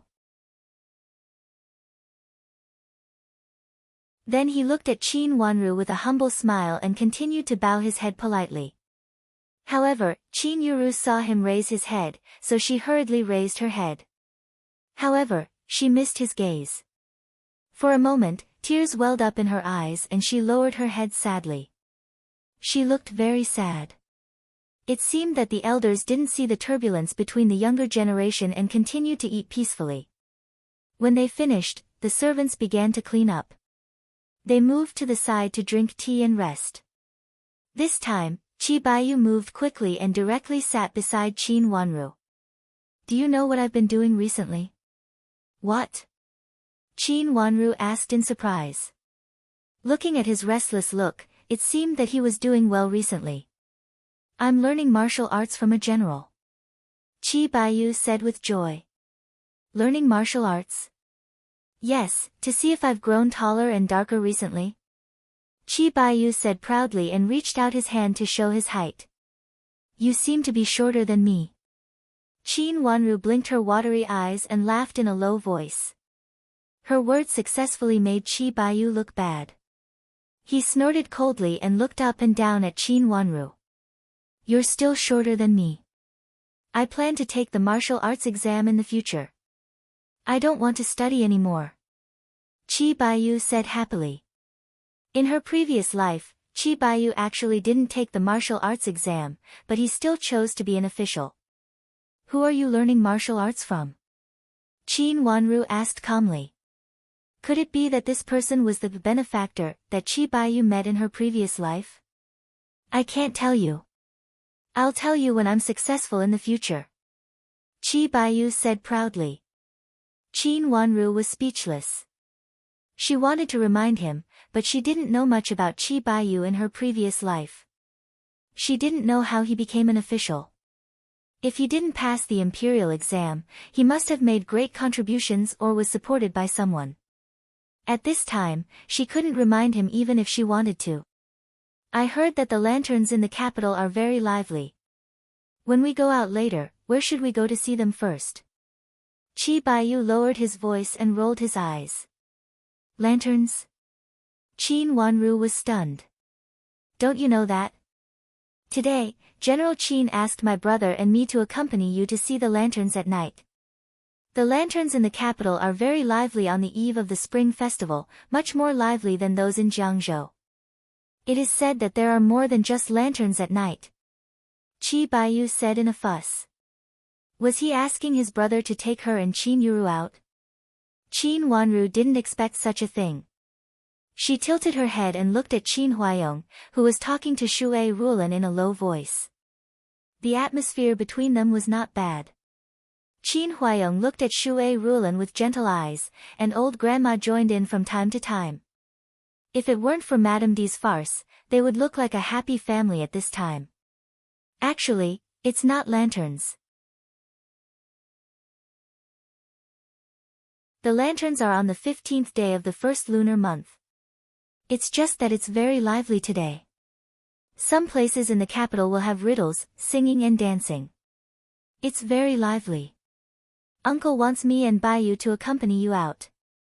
It's so lively on the street, in case of accidents. Qi Tianyu said gently on the side. Qin Wanru found that Qi Tianyu was sitting next to Qi Baiyu, and Qin Yuru was sitting next to him with a shy look, holding a handkerchief in her hand and listening to them. Was it very strange? Qin Wanru's long and thick eyelashes fluttered, and a smile appeared on her face. She nodded and was about to say something when she suddenly heard Qin Huayong raise his voice and said to them, "When you go out together, be careful on the road. Go early and come back early. Don't be too late. Uncle, don't worry. I'll definitely bring them back safely." Qi Tianyu stood up and said. Shui Rulan reached out to hold Qin Wanru's hand and said worriedly, "If it's crowded outside, come back early. Be careful to follow your big sister and the two childs of Qi's mansion. Don't get lost. You're not familiar with the roads in the capital, so be especially careful." Qin Wanru knew it was not convenient for Shui Rulan to go out in her current condition, so she naturally wouldn't go with her. She nodded and said, "Mother, don't worry, I know." Since it was a planned itinerary, and it was late, old grandma asked them to get up early to enjoy themselves before they arrived in the capital. Shui Rulan couldn't go out, and old grandma didn't have the energy to do so, so Qin Huayong naturally stayed to accompany them. Qin Wanru and the others each took a servant and went out from the front door. This time they didn't call a carriage. Not far from the front door was the street. Since they were going to enjoy themselves, of course they would mainly enjoy themselves. As soon as they got out of the mansion, Qi Baiyu immediately became lively and kept talking while pointing here and there. It seemed that he was very familiar with the capital. When he talked to Qin Wanru. They walked in front, and Qin Yuru and Qi Tianyu fell behind.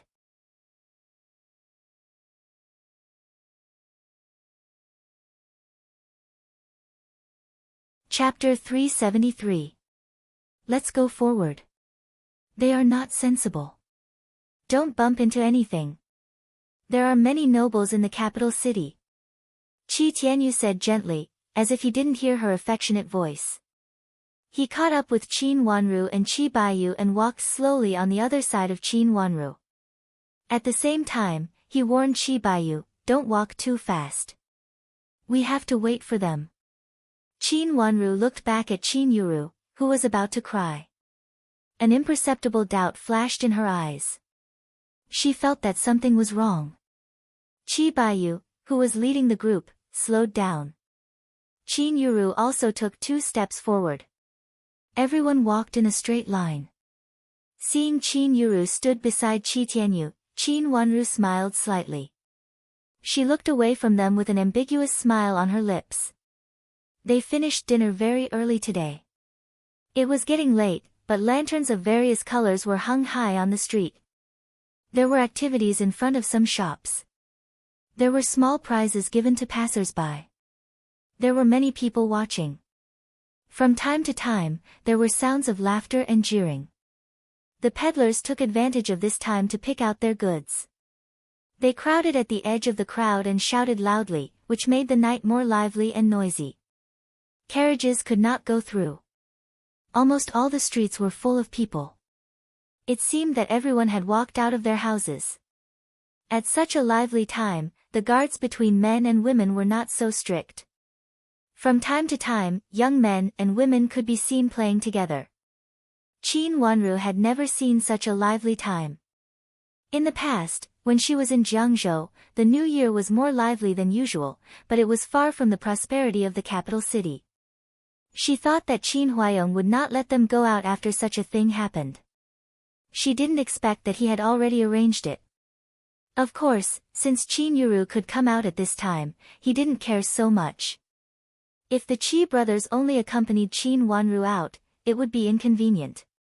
This should be a way for Qin Huayong to take into consideration that Qin Wanru was not in a good mood. What's over there? Let's go and have a look. Qi Baiyu liked to join in the fun. He pointed at a place with the most people and said, "There was a table over there." From where they stood, they could see some people on it. But they didn't know what they were talking about, because they were interrupted by the noise of the crowd. Hearing Qi Baiyu's suggestion, Qin Wanru nodded immediately. Qi Baiyu and his servant cleared the way in front of them, and they squeezed to the front of the stage. After standing in front of the platform, before Qin Wanru could say anything, she heard a cold snort in her ear. She turned her head and looked at Di Yan in astonishment. What a coincidence! She actually met Di Yan. Di Fenglan was one of the people Di Yan brought with him. Seeing Qin Yuru and the others, Di Fenglan came over with a smile. She reached out to hold Qin Yuru and said, "Sister Yuru, didn't you say that you were ill and couldn't get up and come out? Why did he leave this time? Let's go out for a walk." Qin Yuru did not expect to meet Di Yan and his sister in such a crowded place. She felt a little uncomfortable and put the blame on Qin Wanru. Di Yan's eyes fell on Qi Tianyu, and he asked coldly, "Who is he?" Qi Baiyu was still young and full of childishness. Di Yan didn't like him at all. "These are the two young masters of Qi's mansion, who have been friends with us for generations. There is no one to take care of them in the capital city, so my father specially invited them over for dinner. They will enjoy the night view of the capital city with us." Qin Yuru leaned to the side, slightly away from Qi Tianyu, and then answered politely. These words sounded very polite, but Di Yan still looked at Qi Tianyu with difficulty. Just now, he was far away and could not see clearly, but he always felt that Qin Yuru's gaze was quite affectionate. The shy look on her face reminded him of how lovely she was when she first came to the capital city. Qi's mansion? From Magistrate Qi's mansion in Jiangzhou? Di Yan asked with an unfriendly look. Yes, greetings, Your Highness. Qi Tianyu raised his eyes and cupped his hands. Compared to Di Yan, his current status was a little lower. Of course, being the heir of a noble family was different from being a commoner. Since we met together, let's watch together. Although Di Fenglan didn't like Qin Wanru, she couldn't leave Qin Wanru alone. She said in an ambiguous tone, "But be careful. Don't get involved in everything like a greenhorn. If something really happens, it will be troublesome." Qin Wanru smiled slightly, as if she did not see Di Fenglan's provocative look, and her eyes fell on the high platform. It was actually a flower stand, surrounded by pots of flowers. Although it was not the season for flowers to bloom, there were still a few flowers blooming sporadically. Just like this, it had already added a touch of color to the winter night. Many women squeezed their way over, and even the people who were protecting them followed along. Here is a piece of calligraphy. If anyone can copy it in the shortest time, and the copy is the most similar, I will give you a big gift. On the platform was a man who looked like a shopkeeper. After coming out, he made a round bow to the surrounding, with a smile on his face. What calligraphy, what calligraphy? Immediately, someone below the platform shouted and asked. Take it out and have a look. There are many scholars here. Another person shouted, and many people followed and laughed. Hearing what they said, many people looked around, and sure enough, they saw many gentle people standing there, and each of them seemed to be very thoughtful. Scholars always cared about calligraphy and painting. Moreover, there would be a spring boudoir soon, and now there were more scholars in the capital city than in the past. Don't rush, look at this calligraphy first. The shopkeeper stretched out his hand and pressed around, waiting for the voices around to lower, and then said with a smile. A shop assistant took out a piece of calligraphy from behind the platform, and the shopkeeper took it carefully, and then hung it on the hanging rope in the middle of the platform. After hanging it up, the paper fell down, and immediately a big calligraphy with strong strokes could be seen on it. There were only 4 words, but these 4 words were written into the paper, and it could be seen that the strokes were strong, which could not be written by ordinary people. The people below the platform immediately clicked their tongues and praised, and those scholars who knew calligraphy even said it was good. This kind of calligraphy was not only beautiful, but also powerful. It was difficult for a gentle scholar to do this. This piece of calligraphy is a treasure in our shop. I heard that it was written by a general, and the strokes are stronger. If anyone can write this kind of calligraphy, after the first, second, and third place are selected, our shop will send a few unique copies to you. The shopkeeper smiled and pointed at the words on it. Qin Wanru just found that the shop behind the platform was actually a writing shop, but the shop was very big. However, the platform was bigger, and the previous shop was blocked tightly. It was actually written by a military general. No wonder the strength of the brush was so strong. The people below the stage all gasped in admiration, but no one stepped forward. Writing was not a difficult thing for scholars, but the difficulty lay in the strength of the brush. Moreover, looking at the characters, it was impossible to write such characters without a foundation of more than 20 years. There were many scholars below the platform, and they were afraid to be the first to go up and make a fool of themselves. Although it was lively, no one stepped forward. Qin Wanru frowned and looked at the characters on the platform. Inexplicably, she felt a sense of familiarity, but for a moment, she could not remember where she had seen it. She just frowned and stared at it blankly. Sister Wanru, do you want to go up and have a try? Qi Tianyu didn't know when he squeezed to her side. Seeing her staring blankly, he thought she wanted to go up and asked with a smile. These words were a little too intimate. How could Qi Tianyu, who had been very polite before, suddenly say such intimate words? Qin Wanru looked at him in surprise and shook her head. A general who can write such characters must be a scholar. It should be. Qi Tianyu nodded and said yes. Our shop owner likes this kind of calligraphy very much. If anyone has such calligraphy, our shop owner will buy it at a high price. Today is such a good day, and if you buy it, we will give you a big gift. The shopkeeper saw no one went up and said with a smile. Why don't you go up, child Qi? Qin Yuru didn't know when she came over. She looked up and said softly to Qi Tianyu. Qi Tianyu was a famous scholar in Jiangzhou. His calligraphy and painting were very good. He was young and talented, and had a great reputation among the scholars in Jiangzhou. Let me see. Qi Tianyu looked a little moved, and his eyes fell on the platform. He said slowly in a low voice. TSK, do you really think that anyone can go up? Look at it. If it is easy to go up, how come no one has gone up until now? This calligraphy and painting have been hanging for many years, and only a few people can copy it well. Di Yan didn't like Qi Tianyu's confident look and said with a sarcastic smile.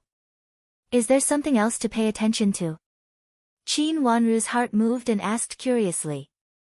Hearing Qin Wanru's question, Di Yan proudly raised his neck and said, of course it is different. This piece of calligraphy was taken out last year, and many people went up to try. But in the end, they didn't draw the same characters, which made people feel ashamed. Why? Qi Tianyu was also curious. Although the calligraphy was difficult and the copy might not be perfect, the foundation was there, so people would not feel ashamed. Do you know what kind of paper is used on it? Di Yan raised the corner of his mouth and pointed at it sarcastically. The shopkeeper took out a stack of paper and a few brushes, and put a few tables, which seemed to be prepared for the people who went up to draw. What kind of paper? Is it white sand? Qi Tianyu was not an ordinary person. He looked at the paper, and his eyes turned, and asked. Di Yan was very surprised that he could see the truth so quickly, but he felt more and more displeased with him. Child Qi, you are right. It is white sand. Di Fenglan replied with a smile, and she liked Qi Tianyu. It is white sand, so this must be a snow goat writing brush. Although white sand was also rice paper, it was more impenetrable than ordinary rice paper. The ink would not penetrate the back of the paper, and the strength of the brush and wrist was very high.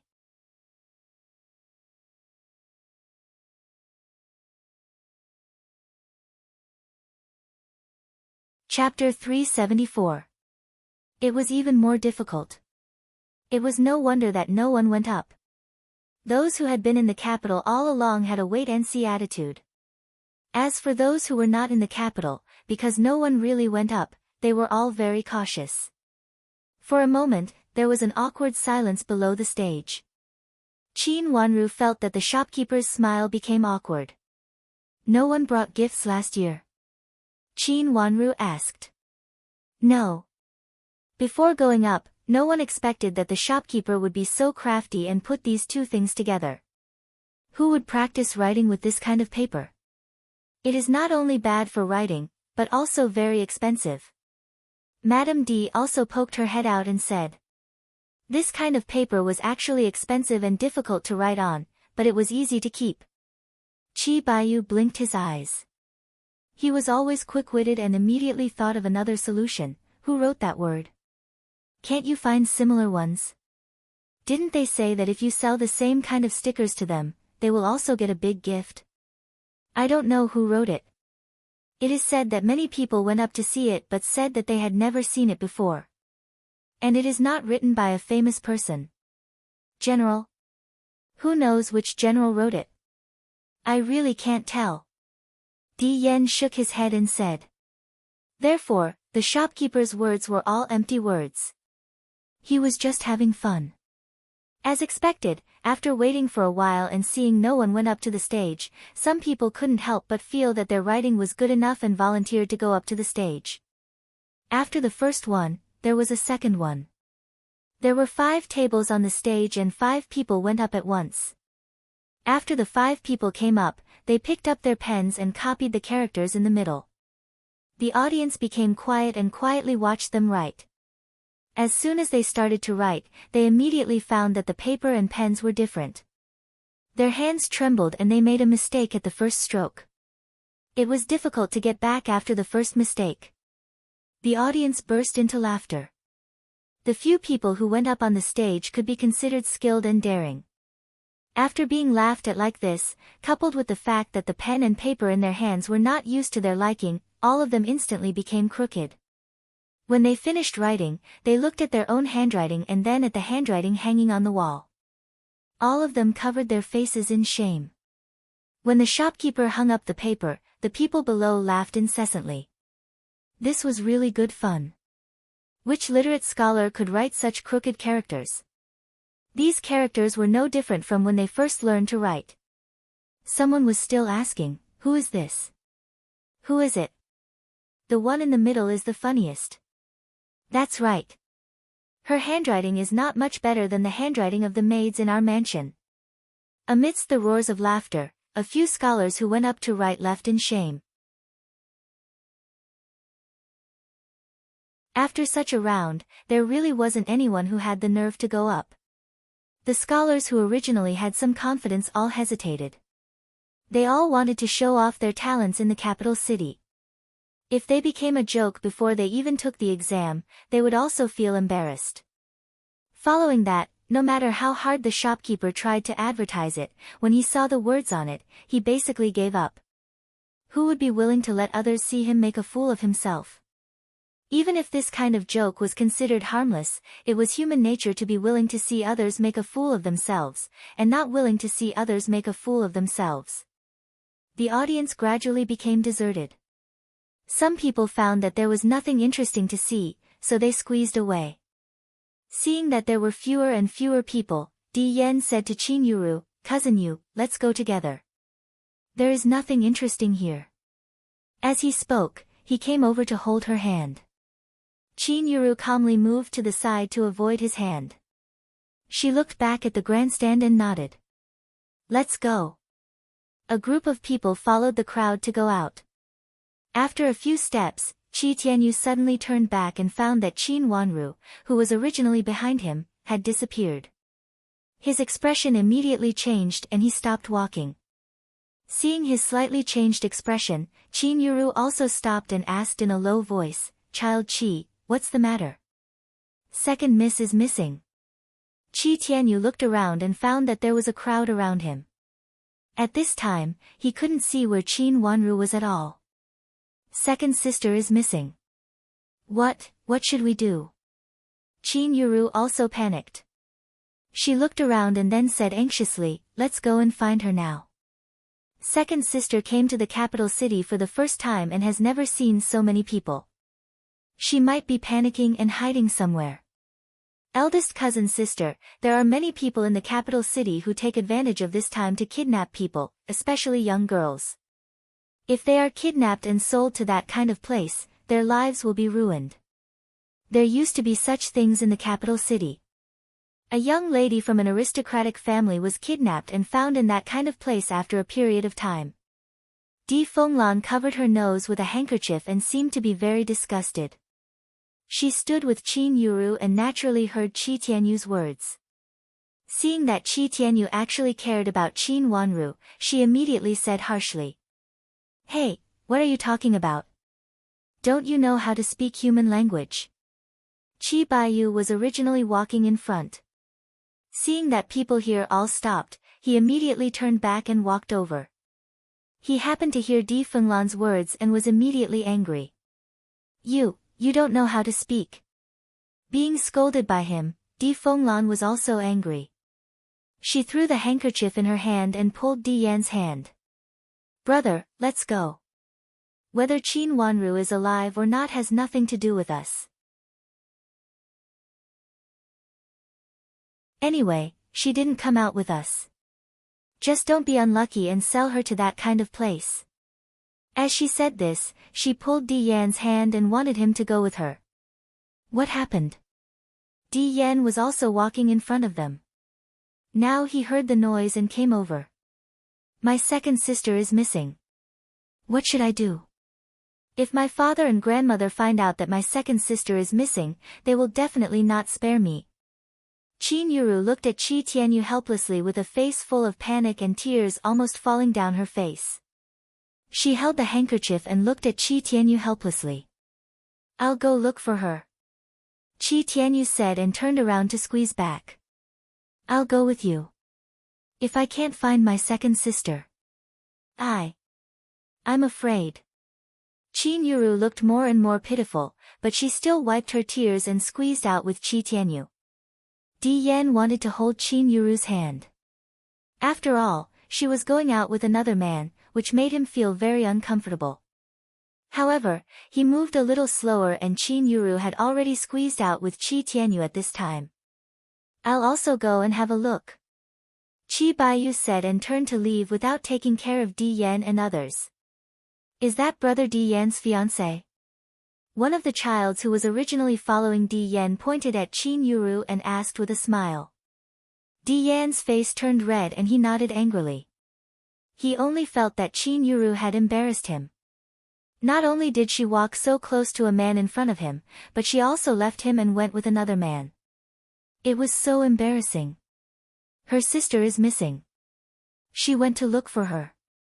Is she the one just now? Although she is a little young, she is really beautiful. I wonder if he's engaged. Another child asked. He was standing beside Di Yan just now. When he saw Qin Wanru, he was so shocked that he thought she was a celestial being. He couldn't even speak at that moment and only came to his senses now. Not yet. She is still young. Then let's go. She should be nearby. She was pushed to the side just now. Di Yan was impatient to mention Qin Yuru and immediately suggested.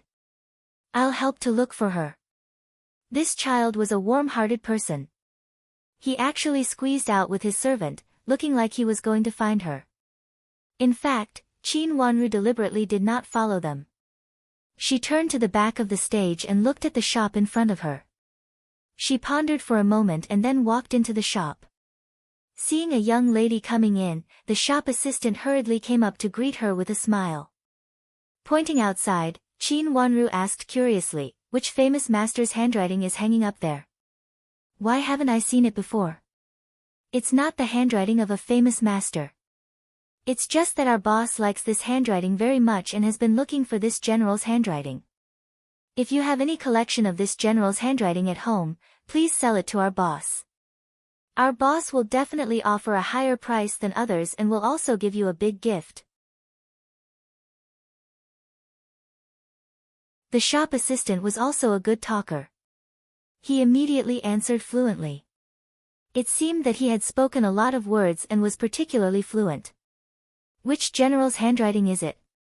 Qin Wanru became more and more curious. This. I'm not sure. Our boss only said that it was a general's handwriting, but he didn't say who the general was. It should not be a famous person. The shop assistant shook his head and said. Where did your boss get this piece of calligraphy? Qin Wanru blinked her watery eyes and asked with a smile. This. I don't know. Maybe, our boss got it by chance. The shop assistant smiled bitterly and said, I can't read either. I don't know what's good about this calligraphy, and I don't understand why our boss likes this calligraphy. With these few words, Qin Wanru's original intention to ask all the questions was blocked. She looked up and down the shop assistant calmly, with a sweet smile on her small white face. I actually have a few pieces of calligraphy, but I don't know if it's. Her words were a little hesitant and uncertain, but it made the shop assistant's eyes light up. He immediately invited Qin Wanru to go in and said, Miss, please go in and take a seat. Our shopkeeper will come to ask you about this in person later.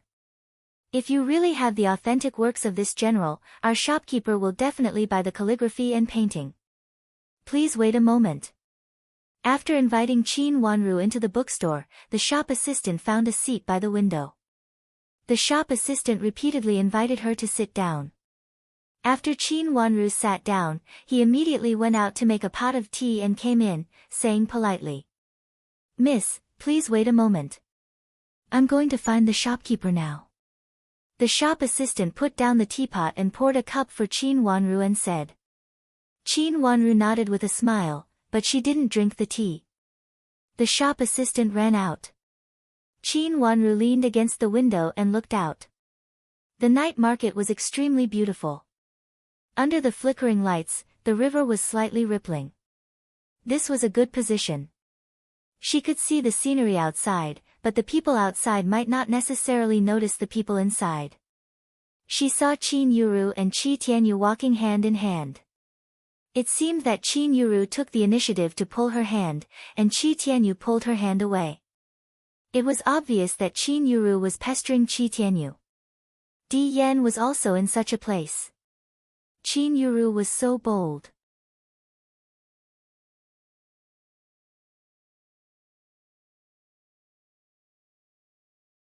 Chapter 375. The shopkeeper, who was standing on the stage just now, came out from the back. When he saw Qin Wanru's appearance, the shopkeeper was stunned for a moment. He didn't expect that she was such a young lady. After looking her up and down, he was more and more shocked. The lady in front of him was so beautiful. The shopkeeper had seen a lot of girls, but he had never seen such a young lady who was so outstanding. He didn't dare to treat her lightly and came over to bow to Qin Wanru. I heard that Miss has calligraphy and paintings to sell to our shop. I wonder if you can show them to us. I wonder if they are for your shop. Qin Wanru smiled slightly and said, I came to ask first. If they are, bring them out next time. Of course, it meant that she didn't bring them out now.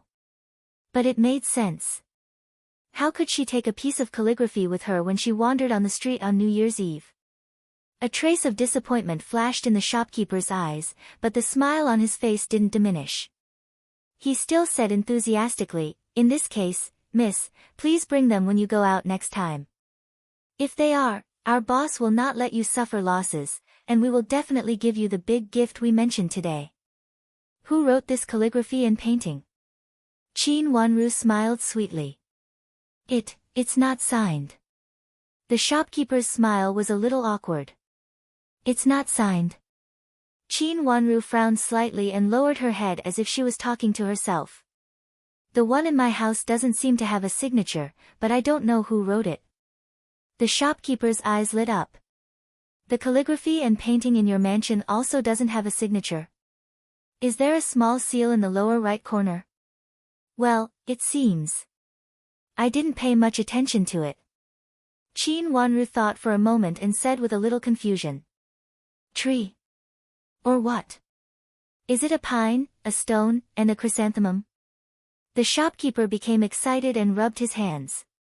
Well, I really didn't see it clearly. Qin Wanru shook her head hesitantly and said. Miss, which mansion do you come from? If it's inconvenient for you to come out, we can come to have a look. The shopkeeper didn't hesitate because of Qin Wanru's hesitation, but said enthusiastically. That's not necessary. My father doesn't want to sell calligraphy and paintings. Qin Wanru shook her head. The shopkeeper looked Qin Wanru up and down and could see that the girl in front of him was really young. Although she was a little young, her appearance was amazing, and she had a bit of a bookish temperament. It seemed that she should be a miss from a literary family. Of course, it was not convenient for her to sell calligraphy and paintings. Therefore, she might avoid selling calligraphy and paintings. Thinking of this, the shopkeeper immediately understood. He immediately smiled and said, if Miss is free, please bring the painting over. I will help you appraise it. It is not a famous painting. Miss, you don't have to worry about the elders in the manor asking about it. It is just an ordinary painting. It's an ordinary character, why does the shopkeeper care so much? Qin asked curiously. The shopkeeper said, in fact, my master likes it. My master only cares about the characters in his life. He doesn't care about who wrote it. If he likes it, he will definitely spend a lot of money to buy it. It doesn't matter whether it is a famous one or not. My master likes this character at first sight, so he specially asks the shop to find similar characters. This reason was also good. Many people collected works, and they didn't need to be the authentic works of famous people. As long as it was pleasing to the eye, it was good. Who could say that it would not be the only one after many years? Some calligraphy and painting masters' works were extremely cheap before they became famous. After they became famous, the value of their works immediately increased 100 times. In this case, I will bring it to have a look next time. Qin Wanru stood up and said. Well, what's your surname, miss? The shopkeeper asked attentively. How can you say my master's name casually? Yujie snorted coldly, stepped forward and glared at the shopkeeper. She helped Qin Wanru to walk out. The shopkeeper had no choice but to step aside. Watching Qin Wanru leave with Yujie, he frowned tightly. Shopkeeper, the master is coming. A shop assistant hurried over and whispered in the shopkeeper's ear. The shopkeeper hurriedly turned around and went inside. Turning to the backyard of the shop, the main room in the middle was lit. 2 guards in black stood at the door. Seeing the shopkeeper coming over, they silently gave way. The shopkeeper carefully walked to the door and said respectfully, "This subordinate greets master." "Come in." A faint voice came from the room. The shopkeeper tidied up his robe and gently pushed the door open. Seeing the young man sitting under the lamp in the room, he hurried forward. Qin Wanru went out and walked into the crowd. She thought as she walked. She did have that piece of calligraphy.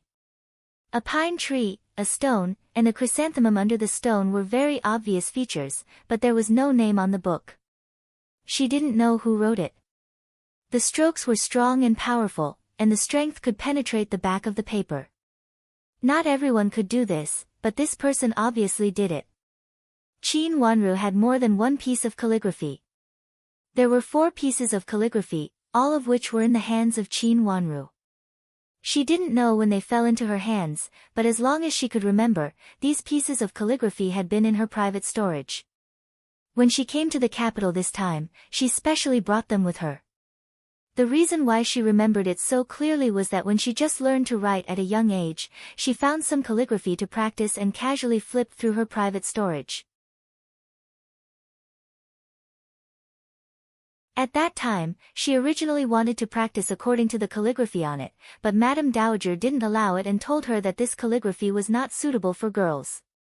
After that, she gave up, and the calligraphy still remained in her private storage.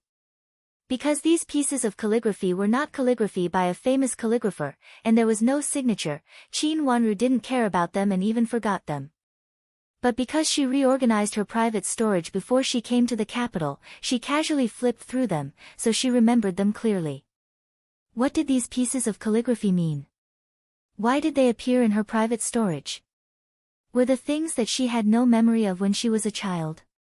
Did that mean that these words were left to her by her biological father? Her heart skipped a beat, and her footsteps stopped.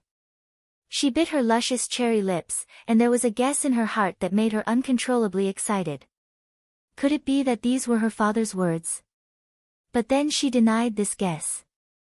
She had seen the calligraphy of the former heir of Duke Xing, and it was not like this.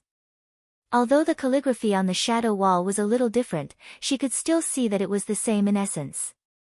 It was just that the technique was more and more skilled, and it was completely different from this calligraphy. If it was not written by her father, it meant that it was collected by her father. With her father's identity, he could collect any famous calligraphy and paintings, but he only collected this nameless calligraphy. It could be seen that these 4 pieces of calligraphy were different. Looking at the shopkeeper's expression today, even if there was a little clue, he would be excited. Qin Wanru concluded that it should be the shopkeeper or the boss behind the shopkeeper who was looking for these pieces of calligraphy. There must be a secret that she didn't know. But no matter what the secret was, Qin Wanru didn't think that she had let others know that she had these pieces of calligraphy and paintings. Inexplicably, she felt danger and felt creepy. "Miss, we can't find others. What should we do?" Yujie followed Qin Wanru and stood still. She looked around and said anxiously.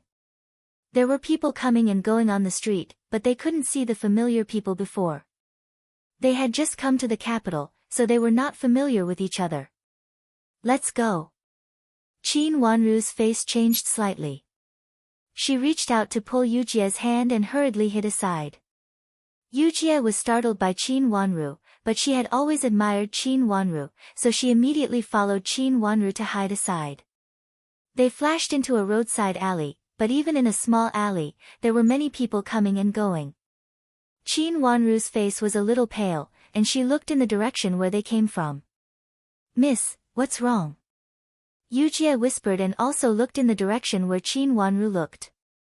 She didn't find anything unusual. There were still so many people coming and going, but it was just a lot. Qin Wanru shook her head. Just now, she had a feeling that it was very dangerous. She frowned and thought, did I worry too much? Let's wait a little longer. Qin Wanru thought for a while and continued to watch the flow of people outside with her watery eyes. After waiting for a while, she inexplicably felt that it was a little too quiet.